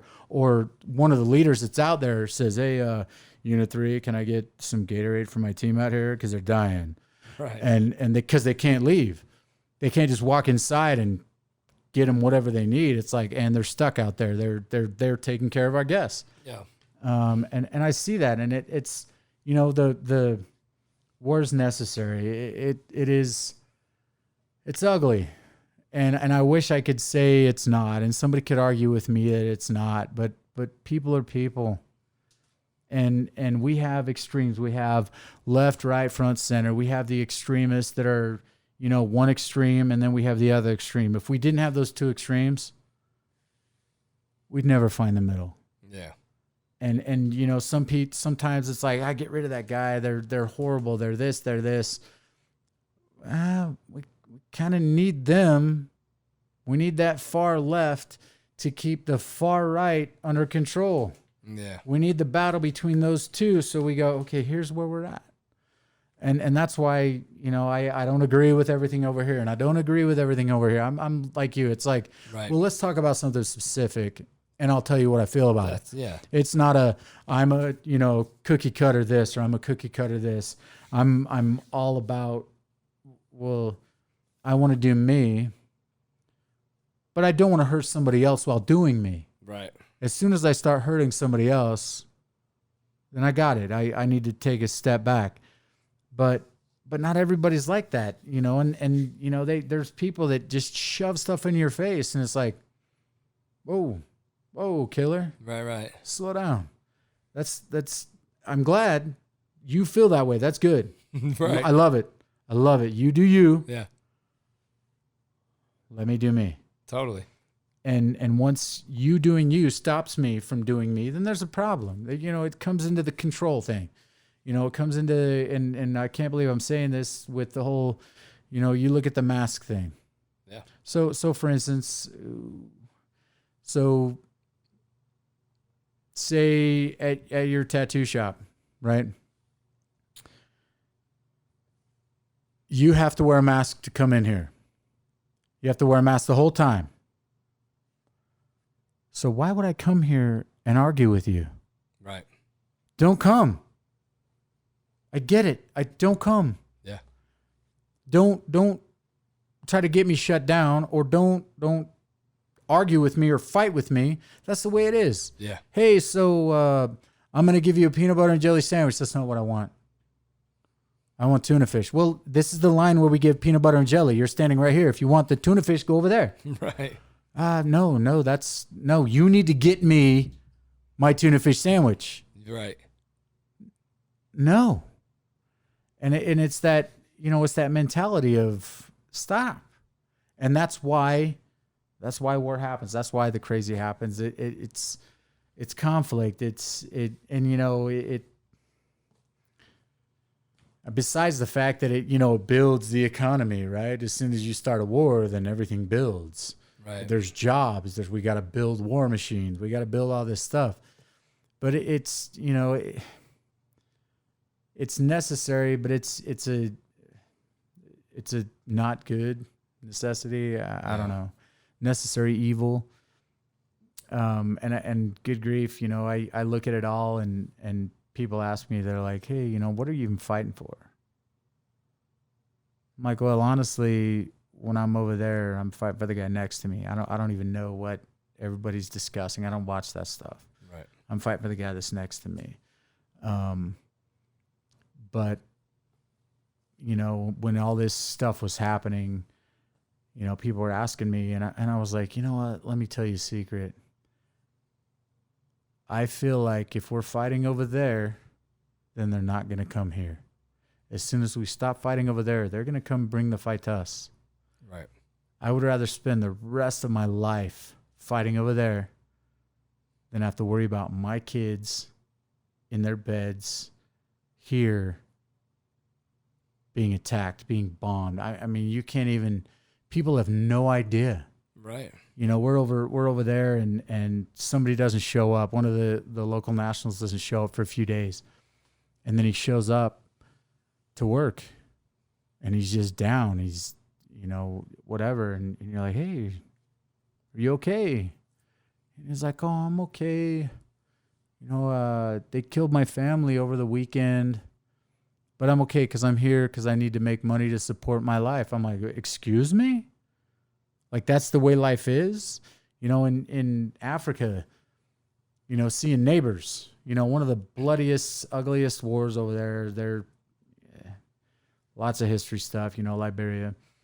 But neighbors that, you know, you talk to each of them, and this one killed this one's dad in the war, and you're like, and you hang out now? And I'm like, because it's got to stop somewhere. Yeah. Where's it going to stop? If I kill his family, then his grandkids or his neighbor, his whatever's going to come and kill me, and then it's going to get worse and worse and worse and worse. And they just come to that. But if you did that here, holy cow, like that would never, it's like, and it's nonstop. Yeah. But it's, you know, we're so lucky to be here. We're so lucky to be in how we live and be able to do what we do, and be able to build a business, and to be able to, you know, the white picket fence idea, and that's what we fight for. You know, that's what we live for, or at least me, because we give that opportunity, and you know, sometimes we lose sight of that. Yeah. Sometimes we take it for granted. Right.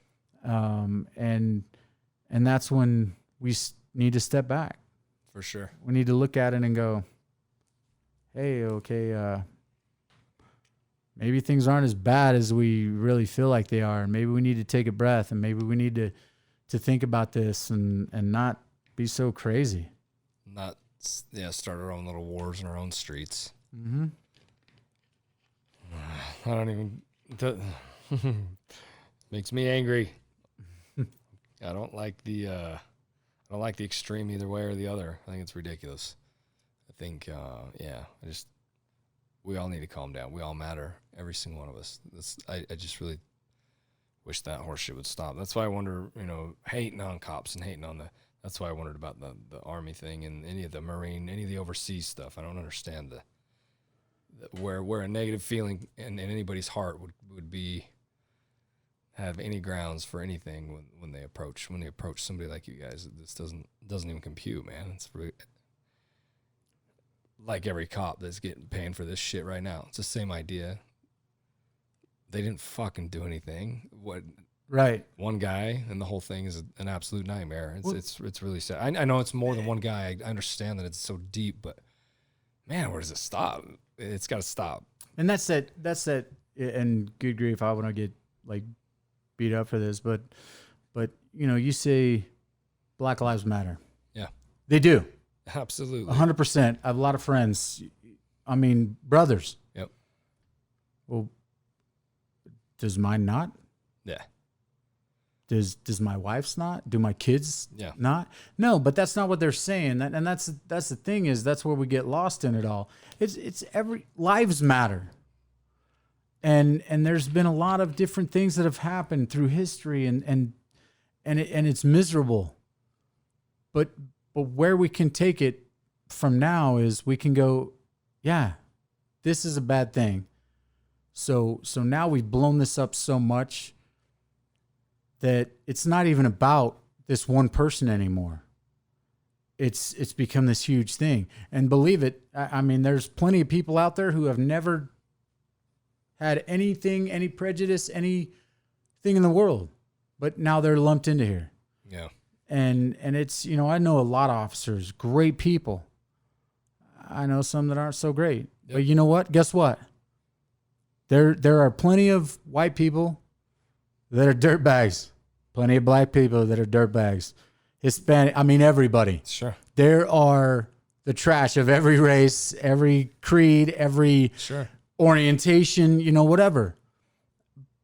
But why do we have to focus on the bad? Why can't we just say it's like that whole thing? I'm totally against stupid people.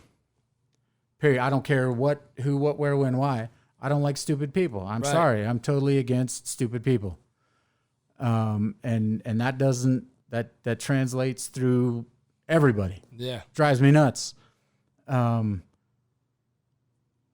it just sucks. It's, you know, I've got friends that are suffering now because of it. They're officers, and they're like great people, great just people. Forget the whole American, different, whatever nationality, just great people. Yeah. And they're suffering. and it sucks, you know, but I do see the other side too, where it sucks for them too. But why can't we just focus on here's the incident, boom, take care of it? Yeah, just fix these problems as they Right. happen without constantly reliving this everyday thing. I don't know the people I know. I don't know everybody, but it's just so funny. Just like COVID, I know enough people, and ain't nobody got none of that going on. It's the same thing. I don't understand all of it. I think it's an absolute fucking joke, but that's a long, deep, stupid ass subject that just doesn't make no sense no matter how you fucking talk about it. Yep. Because I say one thing, it'll be taken completely whatever. So Right. people are too weak. People are too weak, man. I just think everybody needs to calm the fuck down and take a deep breath. This is not that big a deal. None of this shit is. Well, it's, everything is the life we give to it. I mean, there is no good, there is no bad. There's what you believe to be. And that's kind of what that's all wrapped around. yeah. Let it fucking go, man. Until you actually struggle through something, seeing these people that do all this nonsense and are in the middle of all this garbage haven't done anything with their lives at all. So it seems, I don't know. I could be speaking completely out of turn, but I just, we're not proving nothing by doing none of this nonsense. It needs to fucking stop. Everything, the point is out there. Everybody knows. We all know the history. Everybody knows everything about it. If there's got to be a different way to get around this shit. Not what we're up to. Yeah. But going through life and having some of the struggles I know that you've had are definitely help give that a little perspective. You respect everything a little more than just fucking all the chaos bullshit. Hopefully it's over real goddamn soon. Right. Is this still going on? Doesn't you guys still doing shit everywhere, burning shit down? Fucking. I don't even know. I've quit watching. I'm I like, don't watch it. I don't care. I'm here. I don't care about none of that. We try to have a cool place here. Yeah. My beautiful wife made it back. She's sitting there now. She got a fresh tattoo on her chest last night. I saw that. I was like, oh, yes. You were talking about that? Yeah, I'm trying to get the whole thing wrapped up. We'll see what happens. I don't know. It's taking a lot of coaxing to get it that far. What else is new with you, bro? You guys moved? How you enjoy your new spot? You like it? No, so we moved to Kaysville now. We're actually living in my parents' basement, which is awesome. My parents are great. They're good people. But we're staying there until the house up in West Haven's complete. That's dope. So we're so stoked. We break ground 13 days. So Nice. Of course we'll be there watching them dig the hole. Yeah. But yeah, we're excited. We're kind of a new chapter, you know. We're moving up to West Haven and probably be there like in maybe January, February. Living with parents gets tough, man. Yeah, you know what? My parents are they're weird. They're like just awesome people. They're That's good cool. people. And they are just, you know, so they're up here part of the time, and then they're down in St. George some of the time. So it's actually weird because it's like, oh, you're leaving St. George again? Did we do something wrong? Because my kids love it. My kids are always just all about grandma and grandpa. They just think it's awesome. I'm like, hey, stay downstairs. Because it's, you know, it sounds like, oh, we're living with grandma and grandpa. I mean, it's like a whole house downstairs. It's like 2,000 square feet downstairs. Stay here. Yeah. And they're just so giving and just amazing with everything. They're just awesome. And the kids love it. They love being there. I'm the hardest time because I'm like, hey, leave grandma alone. And grandma's like, no, they're great. Send them up. Right. But they're good.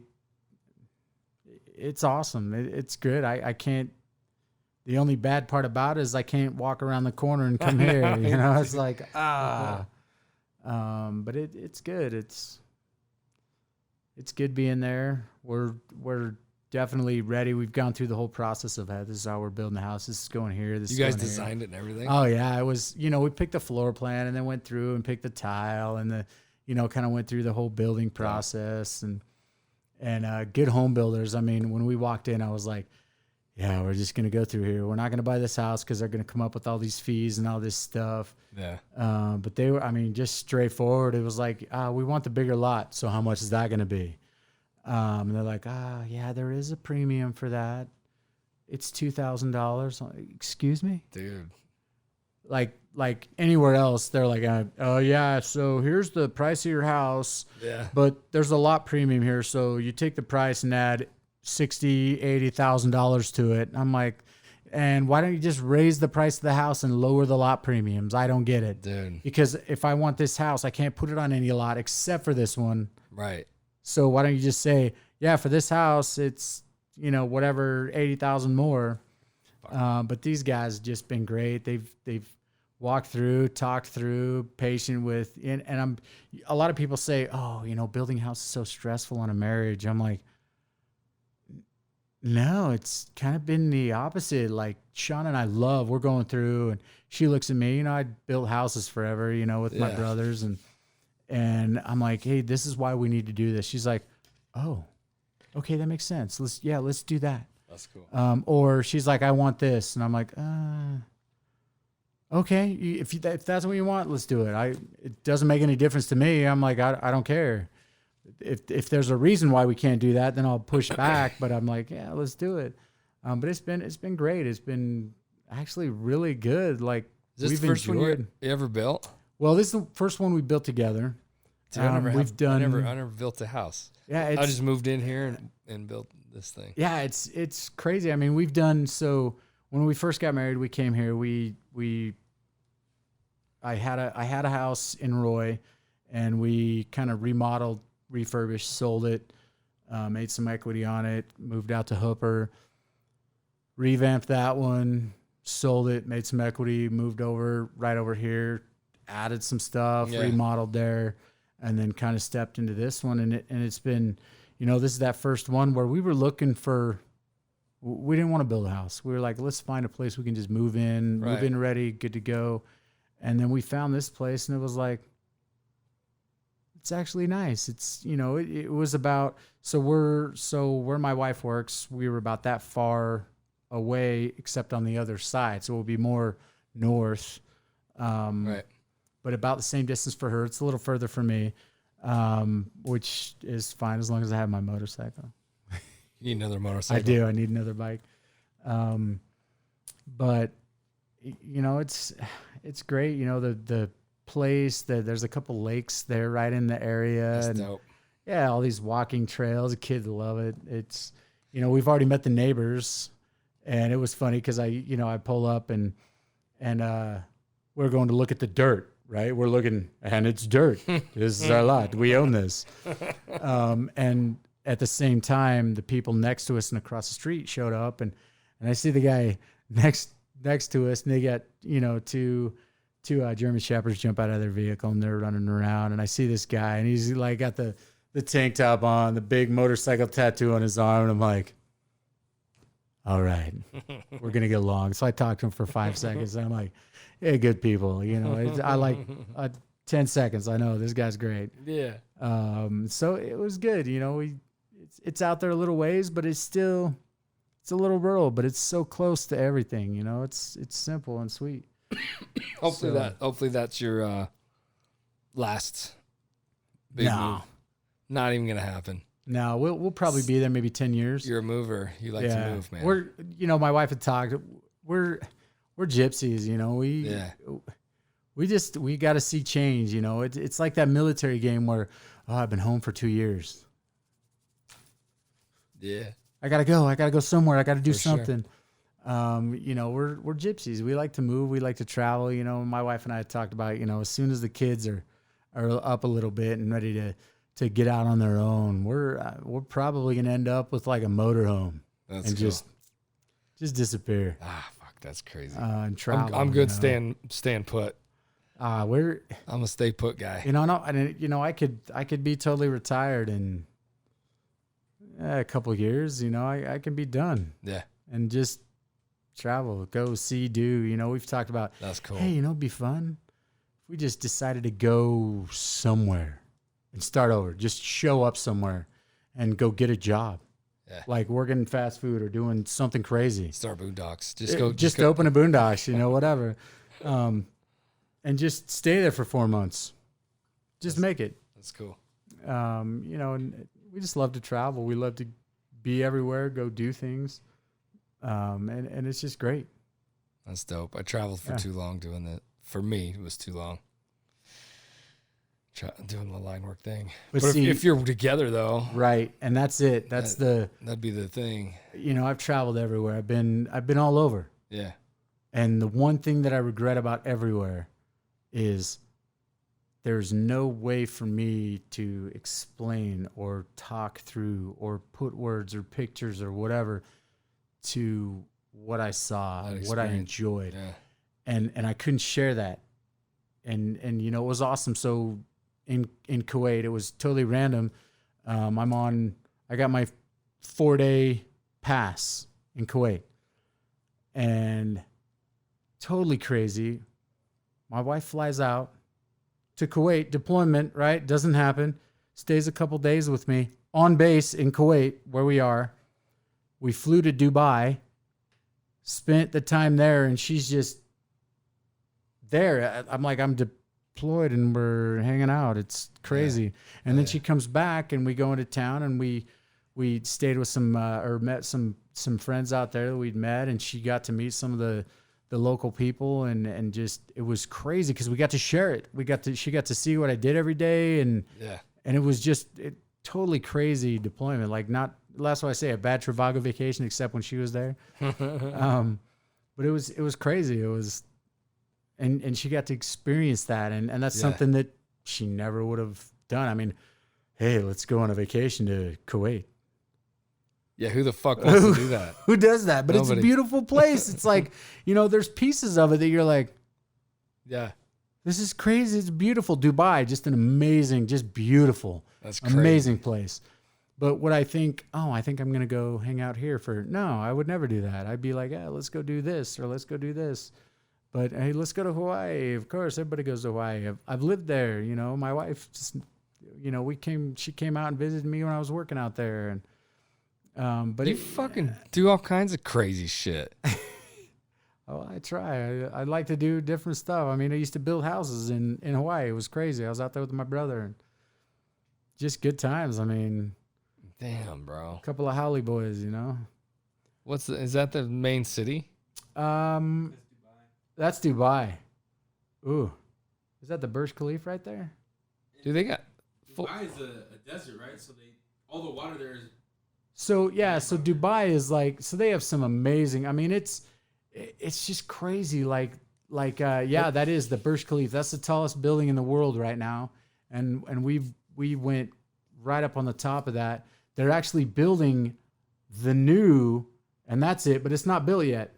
No, that's the Burj Khalifa. Dude, that looks like fucking New York type shit. Yeah, it's like the tallest building in the world. And so we get up to the top up there, right? And this is that island, that Palm Island, that's all man-made.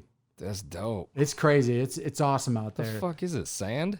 Yeah, they just kind of built they built it all out. That's dope. But the Burj Khalifa, clear up in the top, you can go all the way up to the top. It's like way up there. I think it was 154th floor, something like that. Jesus Christ. You go all the way up to the top. That's it? Yeah, that's it right there. And so you walk out cool, dude. In the good old US, right? You walk out in something that high, everything is like glass. There's no, you walk out on the balcony there and you're like, and here's the rail. You're like, I feel like I'm gonna fall off. If I drop something, it's gone. It's just like done. That's fucking crazy. Yeah, but it's amazing. It was a beautiful place. We had a lot of fun there. We were there with a couple of friends that were deployed with me. But yeah, it's amazing. In fact, I think it was the 4th of July. They actually lit up the Burj Khalifa with an American flag. That's dope. Crazy. It was like, and boom, the tallest building in the world's got a good old American flag on it. That fucking Dunsky. That makes a point for sure. Yeah, it's great. And Dubai is different because so many of the people they're not local. Like most of the people there are all flown in.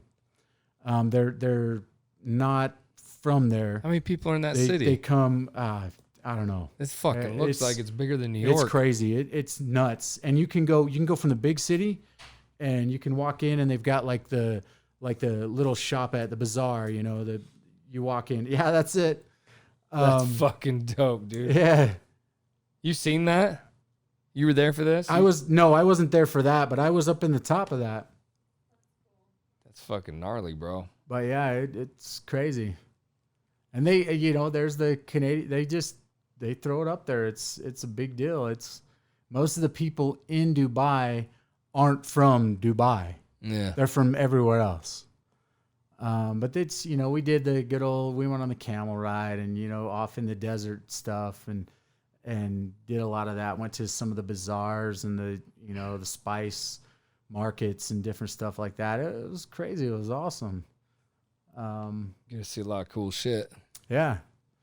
Yeah, a little bit of everything. And that was one of those times where we were together. And so it was like, oh, cool, we're sharing this. Yeah, that's a dope memory right there. Yeah, it was good stuff. So that's what it's all made of, though, too. When you sit, about the kids and all that being gone, it's not about, like, that's how it was growing up. My kids, I think, it's not, sometimes it's not necessarily the quantity of time, it's the quality of the time they have when they do have it, because it's just how I had to see it. Yeah. Because I was gone for 13 years, I think, or something. Yep. Traveling different circumstance, but and it's what you do while you're here. Yeah, it's the quality of the time you try to spend while you're here. Shit's tough, man. Yeah, people don't get it. Yeah, I ain't never been overseas, but that's fucking scary, man. Gone is gone. You could be 10 minutes away if you don't see each other. You might as well be miles apart. Was you an engineer? Is that what you were? Is that what it's called? So I'm or what you are, not X. Don't say that. I carry a lot of different jobs in the military. I'm horizontal, vertical, and combat engineer. So I explosives, construction, and road. The whole everything. So this last deployment, it was different. It was like I was over operations and maintenance for a city. So it was really different, where you're making sure everything's running smooth, housing's going, construction, remodeling, maintenance on everything. And it was, everything is up and running. And, the power plant burns down. You're like, oh, okay, what do we do? I don't know, fix it. Let's look at your contract. Okay, it says you have to do this. Okay, so do that. Yeah. But it was interesting. It was a different feel. So yeah, so with the military, I do literally almost all of like the engineer side of things.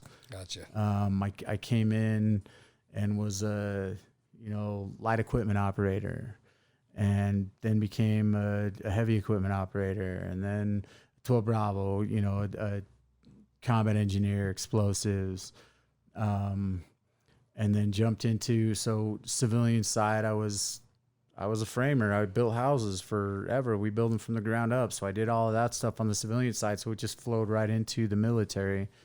And I've done a little bit of everything with the engineer piece.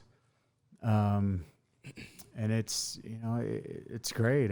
I love everything I do. It's great. You're a big leader up in that, though, right? Are you? I don't know how does that rank go? Yeah, E8? Is that what that is? I'm an E8. I was a first sergeant for a few companies, different places. And first sergeant and master sergeant are the same rank, but they're not the same rank. They're the same level, but they're not. One is over soldiers, and one is more of a staff position. So I was a first sergeant for years, and then when I came to the engineer, the group that I'm with now, no COVID. It's not COVID. I just no coronas up in here. No corona. Just Dasani. Just Dasani. But because I'm not over a company anymore. Now I'm master sergeant, which is, I'm with a smaller group, and it's, it's an E8, so E9 is the highest in. You like playing this enlisted. all down. You're killing me. It's, Yeah, I'm just a fucking E8. but it's good. It's Fucker. it. That's dope. It's nice. It's nice to work through. Someday I'm hoping that I can make, sergeant major, command sergeant major is kind of my hope of where I end up. Hell yeah. Which would be great, but it's, I don't know. It's weird. It's not necessary, but for me, I'm never happy with where I'm at. So I always got to go to the next place. I get that. So, and that's where that piece, that shield that's waiting, and it'll be waiting until we're done, because that's probably going to end up being that final resting place of when I retire. So we'll see we'll see what develops with that. But it's weird. It's, going from being a first sergeant to being a master sergeant. And then of course I'm a master sergeant and I can't follow regulation and I can't, whatever. It's bad. I feel guilty a lot, but not really.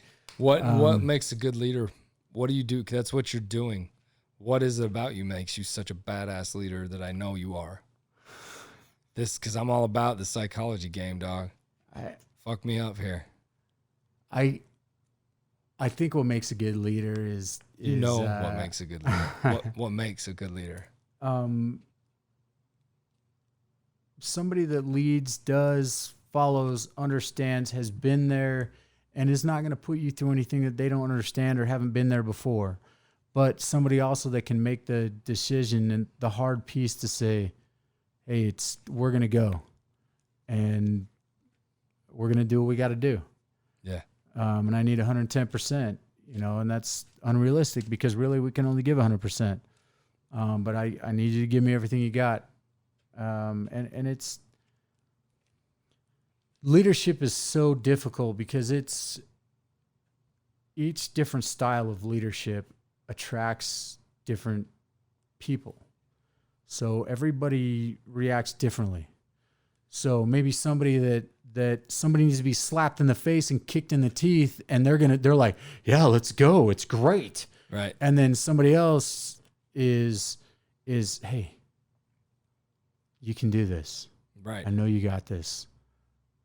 I need you to show me what you got. Individualized. Right. And everybody's different, and different leadership styles reach out to different people. How come in the military is it so incredibly not individualized, or is it? My idea It depends. It depends on where you're at. You grow up, I was a drill sergeant, good old days as a drill sergeant, mass punishment, Right. Oh, hey, you looked at me sideways. Everybody do push-ups. Right. And what that does, and the way that I took it, is you got to form a team, and it's hard to reach everybody. But if I give you a common enemy, that'll bring you together, and then you can develop from there. And that was the thing, is if I can make all of you hate me more than you hate each other, then you're all going to work together, and you're going to build a team. You're going to, whether you know it or not, you've become a group. That's dope. I like that. And that's the thing, and I run into that, my wife would always say, hey, I'd come home at night and she's like, hey, you need to go for a run, because drill sergeant needs to leave and dad needs to come back. Yeah. And it was crazy because not everybody, it doesn't work that way with everyone. And especially now, it's like sometimes you got to coddle, you got to walk through, but I think that that's good to a point. And then some people you need to, we talk about, I talk about making deposits. So if I'm going to kick your teeth in, then I've got to have a reputation or a repertoire with you to know or to look at, why did I kick your teeth in, instead of, that guy's a dick. And that's that whole making deposits, making, it's, hey, you know what? You did a really good job with that. Outstanding. And then, hey, whoa, step back. So you did great here. What's going on with this? Stop. Let's take a look at this. Yeah. But if you're always taking, then people are they're not gonna care. Right. You have to make those deposits so that when you do take back, they're like, oh, whoa, why did he do that? Oh, okay. So I need to look at this. Oh, okay. I'll look at that. But everybody's different, everybody receives deposits differently. They when you're making, advances or taking from a relationship, because everything's a relationship. It's you give and take. And if you take more than you give, then it's not healthy. Yeah. And if you give and giving can be differently. It's not always a good job. Hey, you're such a swell guy. Sometimes it's a nod. Sometimes it's a, well, that's good. You didn't screw that up. Outstanding, Private. Yeah. And sometimes, I had a guy that I worked for, that when he would say, you never got the attaboy, but you knew, it's like a whole day went past and he didn't tell me all the stuff I was doing wrong. And you're like, I'm doing good, right? That's what it meant. If I'm not yelling at you, if he wasn't yelling at me, then I'm doing great. Yeah.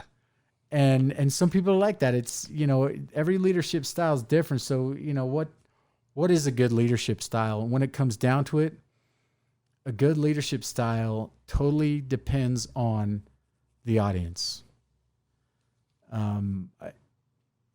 You can be a great leader over here with this group of people and then step in over here and be horrible if you can't adjust and read and understand your people. You need to know, where are we trying to go? What do I need to do for my team to get me there? Yeah.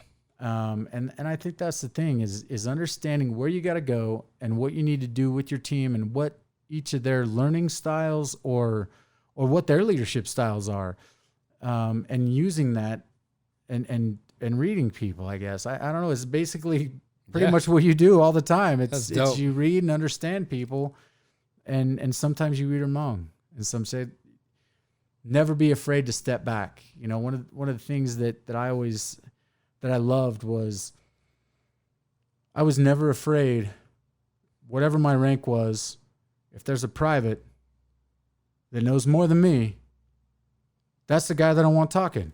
I don't care what your rank is. I don't care hey, that's the guy who knows what he's talking about. Hey, come here, Private.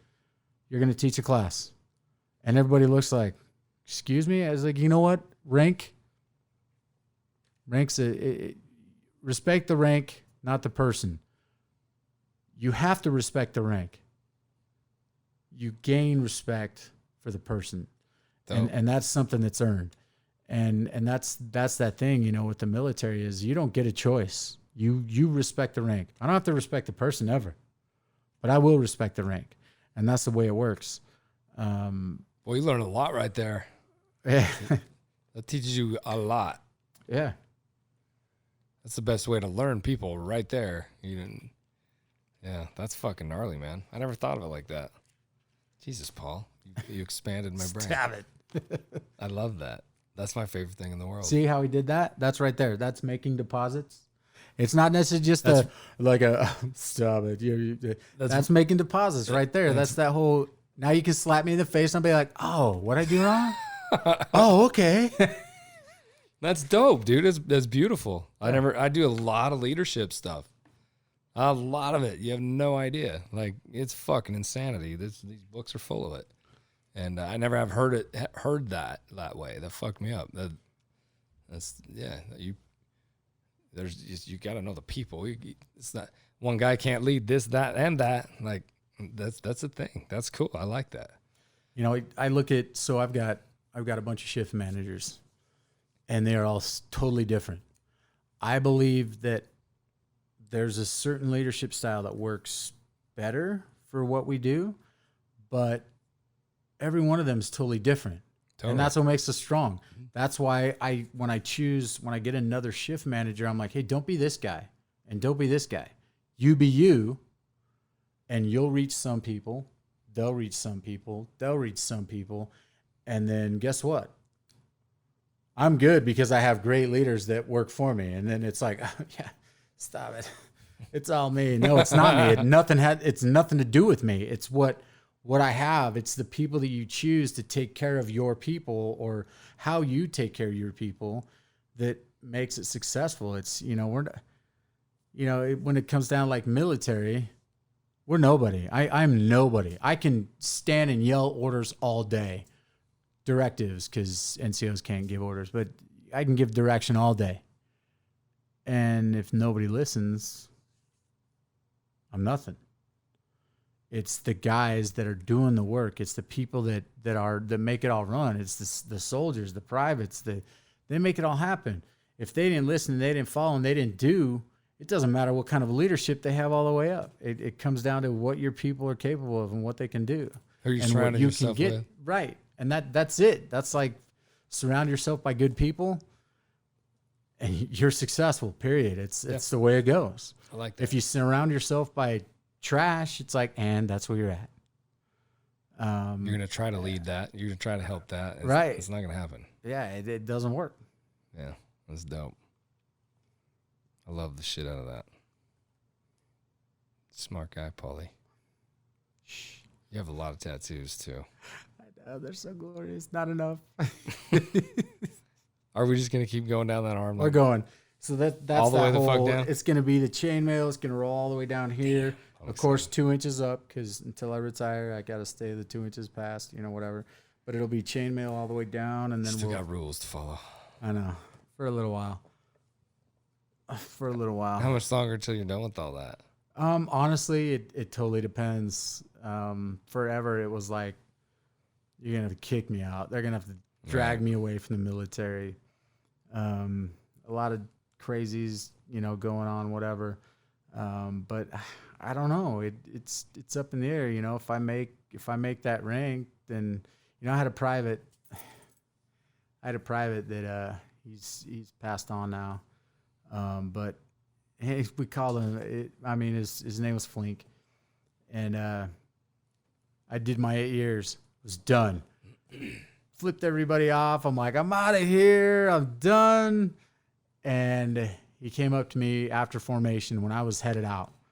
And he comes up and he's like, permission to speak freely, Staff Sergeant Cheney. And I was like, it's Paul now, buddy. I'm out. And he's like, yeah, you're a hypocrite. And I was like, excuse me? Stand up, parade Russ, and he's talking to me. Yeah, rewind. And he's like, all my time in the military, you always told me,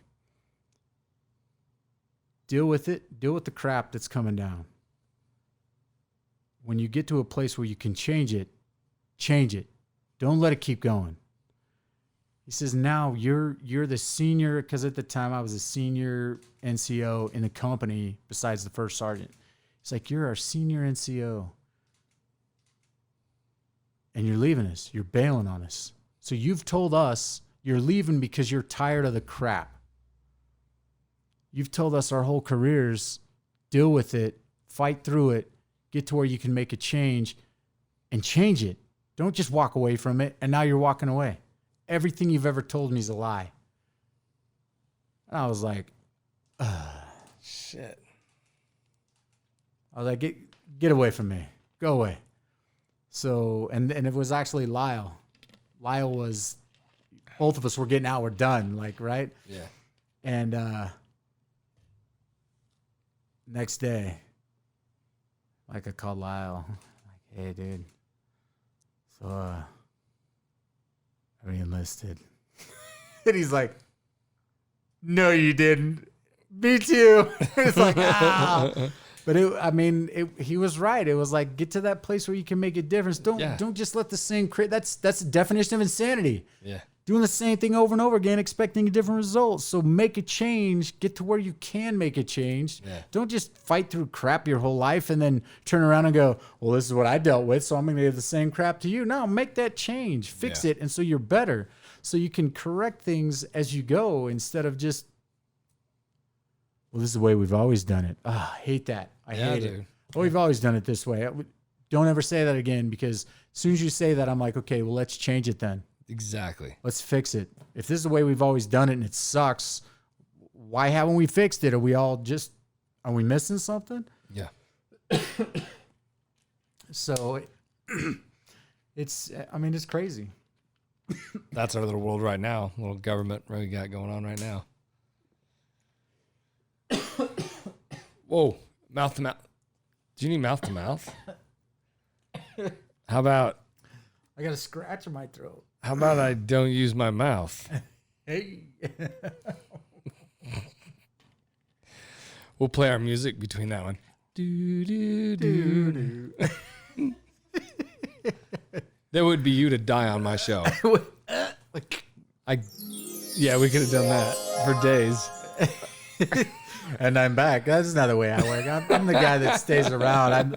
I'm the one that has to sit and watch If it's everybody gonna else happen, suffer. it's gonna happen right here, though. It'd be that's Right. He makes it through an accident and wrecks his motorcycle and then dies during the podcast. second podcast. Dude. Oh, Sorry to drag you back through this again. I am, damn it. it's a pleasure. It's awesome. I love being here. It is. Me too, man. We love having you. Yeah, it is so good. I just have so much fun. It's great. You've been coming here a long time, fool. I have, and it'll be a long time more. We got lots of work to do. Yeah, but now you gotta drive. That's okay. I can deal with it. I can live with the drive. I can do it. I can still do that. That sucks. How's life, man? How's anything else new? Nothing else new, crazy happening for you? No, it's it's life. Yeah, man. Good, bad, ups, downs, lefts, rights. Yeah. It's good. In all honesty, I mean, I'm freaking lucky. Yeah, you are. I got it. I get to go to a job that I enjoy. I get to wake up every morning and look over at the bedside next to me, and my wife's not there because she's working nights. And then she shows up, and I'm like, oh, there you are. The perfect lady. She's awesome. And she deals with me, which is even better. I got great kids. I mean, sometimes kids little shits, but Oh yeah. but honestly, they're good kids. Just good, just full of just full of love, and just always they're just so bright-eyed. I look at some of my kids sometimes, I'm like,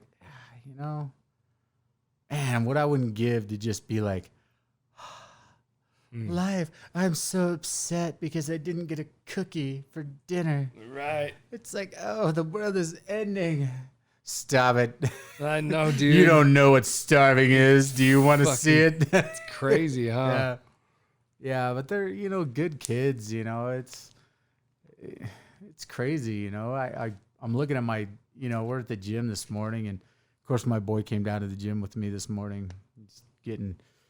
Wants to get bigger. Pumping up like Arnold. Yeah, like the Arnold. And, it's crazy to see him there. He's like, yeah, I'm getting pretty tired. I'm like, that's all you got?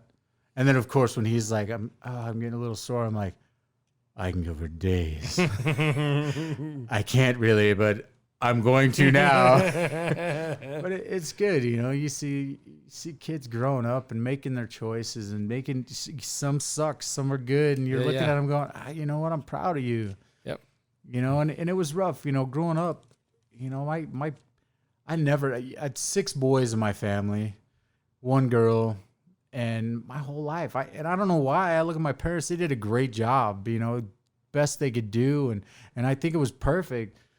And it wasn't until I was headed out on my first deployment, and my dad's like leans over to me. He's like, "I'm proud of you." And like for me, I felt like the first time in my life, and I guarantee that wasn't the first time that he'd said it or whatever, but the first time in my life I was like, I don't even know what to say. Yeah, dude. And it was crazy because it was that, for me, it was like it just clicked. And I look at my kids and I'm like, man, I've said it a million times. But did you hear it? Yeah. Did you feel it? and I'll say it a million more until you do. Yeah. And I love my kids. They do a lot of stupid. I got it. But you know what? They're kids, you know. Go make your mistakes while you're young, right? Yeah. Don't get to be my age and then go, hey, let's go do some dumb stuff. Because then you end up whatever. So Yeah. you end up with a little tear tattoo instead of a Yeah. or a band or whatever. We don't want none of that. I know. We fixed a lot of that. Yeah. But you know, it's good kids, good wife, good family. I mean, good friends. You know, That's dope. it's crazy. You know, life is good. Good, man. Life is good. It's up, downs, left, rights. You know, we've had a lot of good conversations, and I feel like things are sitting pretty good. You know, Hell yeah. and it's, you know, a lot of crazies happened over the last year. You know, with all the stuff with my nephew and everything, and it's, you don't get over that stuff. Right. You you don't move on, but you carry on. You know, you do what you have to do to make it to the next day. And you know, a lot of people, it's, you know, my wife has said this, you know, people say, oh, you're so strong. And my wife's like, what are you talking about? Like a dog is strong because you kick it enough and it bites you. It's like in her brain, giving up wasn't a choice. Yeah. You carry on. It's not like you can just lay down and go, okay, I'm done. It doesn't work that way. You know, you deal with what is given to you, and you know what? Screw being stronger. I'd rather be weak because that means nothing hard is ever happening to me. Yeah. But it, you know, you carry on because you have to, not because you want to. Right. Nobody goes, all right, let's find some really crappy stuff to happen to me today so I can be stronger. It's crazy. Right. It's situational, it's circumstantial, you know, whatever. But it's, I don't know. It's great. You know, life is good, and I'm lucky right now. You know, I've got my health. I've got kids have their health. You know, there's these great things that are happening, and you know what? Good old COVID, right? Screw COVID, but guess what I have done over the last few months? I've spent more awesome time with my kids doing stuff, because I don't hang out with people. I don't go out and do whatever. I got very few really close friends that I go do stuff with. Yeah. But I've spent so much time with the kids doing things. It's like, great. Yeah. There's something good coming out of this. You know, find the good stuff. Yeah, you got to find those little nuggets, man. Right. And it's been great. You know, I've been able to spend more time with my kids and you know, just doing more things as a family. Yeah. But it's good, you know. You never know when that shit's not going to be there. Fool. Right. Until you get a letter in the mail saying, hey, you've been hand selected for the blah, blah, blah, blah, blah mission. Right. You leave on this day. And we you don't never get know. those letters, Paul. Oh, Sorry, I don't side with this. What the fuck? you don't get a letter in the mail saying you're deploying again? No. God, that's fucking scary as hell.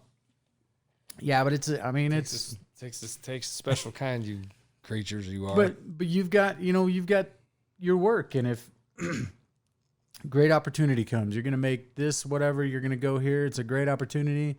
It's like you've got to make that decision of, am I going to go for it or am I going to step back? It's all the time that you spend working millions of hours and getting all this stuff going. It's choices, but the hope is to get it somewhere, to go somewhere, to do something great, to not just. I don't have to worry about getting shot at.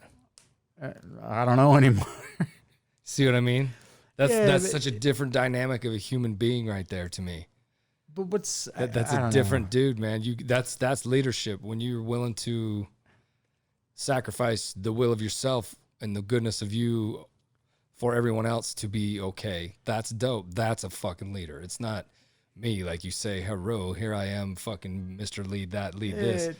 It's about when you give everything you got so everybody else around you can survive and thrive and build and grow and be better. That's a fucking leader to me. Don't discredit that.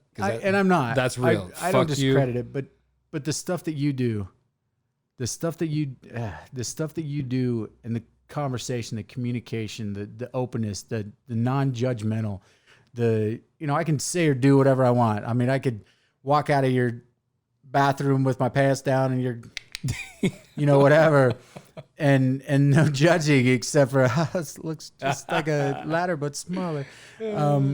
But that's, to me, that's amazing because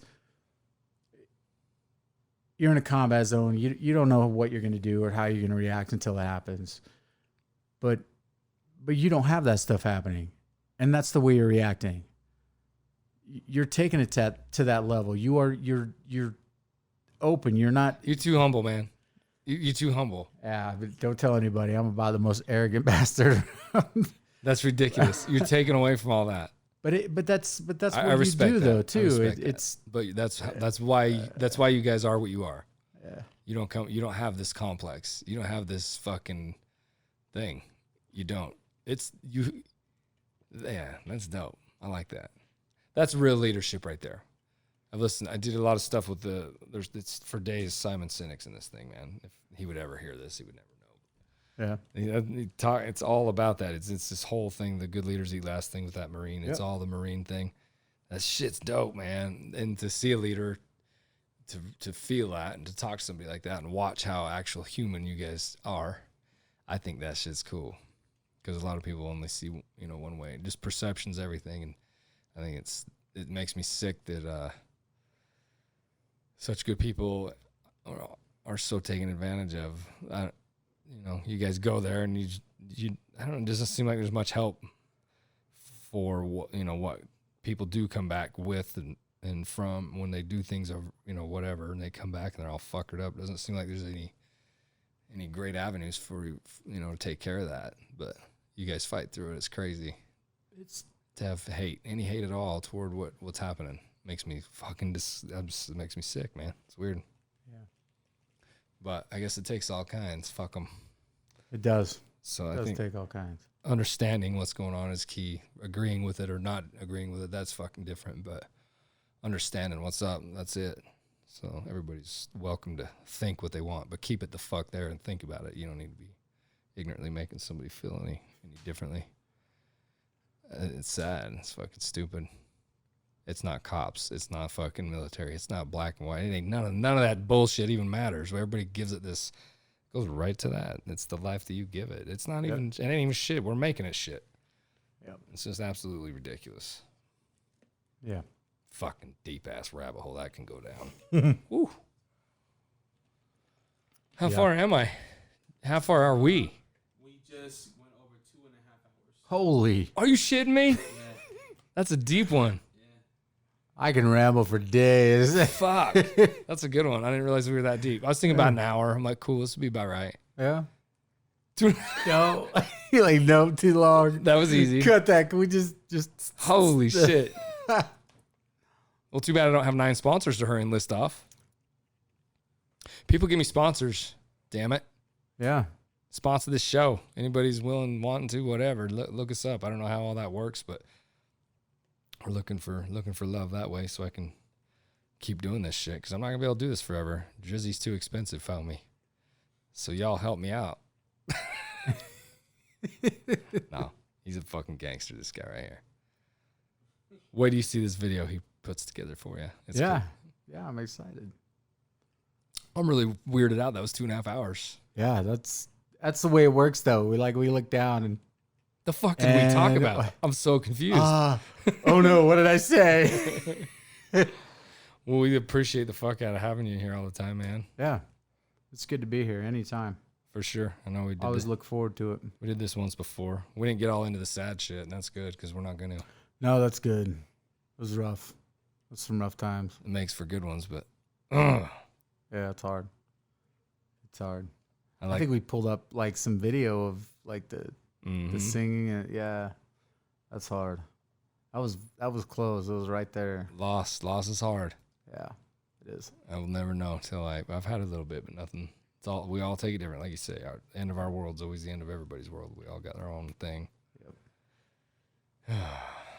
Well, Polly, I guess I better go. Sounds like the old lady's starting to shut the show down. That was funny as fuck. Did you see her face? No, I just heard the guitar. I was like, fuck, Dre didn't even reach up and hit nothing. It wasn't me. And we're done. You're And cut that's off. it, cut. You're cut off. It was dope. And finish. Fuck, thanks, honey. She's like trying to push this motherfucker along. I don't know if y'all seeing this or not. That's funny as hell. So can people find you on your Insta shit? Do you care to have that even out there? I don't even do Instagram. Facebook, none of that? You cool? I do Facebook. I do Facebook. I'm an old guy. I'm like so off of whatever, but You guys like our Yeah. shit all the time. I appreciate it. oh yeah, I'm always following you. I'm stalking. I stalk everything you do. I'm like, oh, and that's a thumbs up. Oh, but Junior did that one, so that's a heart. I love that. Yeah, but it's good. I follow everything y'all do. It's crazy, and it's crazy to be like to show up somewhere, and somebody comes up to me and they're like, "Hey, did Junior do that?" And I'm like, well, yes, he did. You want to see more? And they're like, and it's just somebody local, I'm at the gym or whatever, and they're like, oh yeah, I saw dope. that, That's cool. and I'm like, oh, and I recognize that. So posting those pictures and looking at that stuff, it's all. I just love to see the artwork. I love to see the process. I whole love to see the whole progression. thing. Yeah, You guys have seen it right from the Yeah. start, yeah, pretty much. yeah.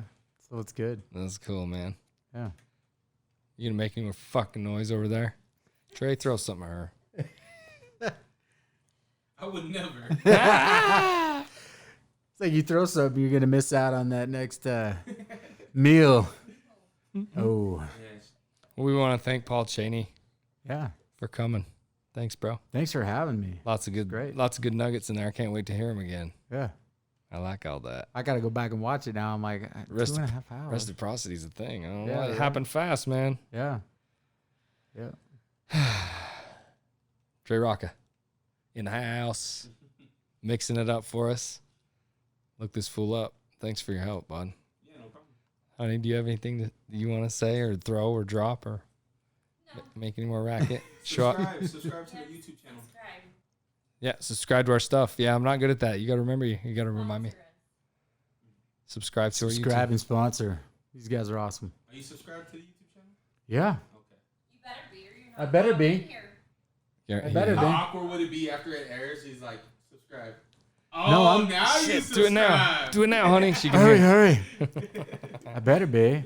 I'm pretty sure. I'm not really smart with that stuff. Subscribe, like, comment, share. Yeah. Get us out there, everybody. Yep. Plug this show. It's you know where it is. You already listened into it. Let's go. You found it. We're all over Insta, all that bullshit. We're everywhere. Thanks, Dre. Take us away, sweetheart. Thanks, guys. Love you. Mwah.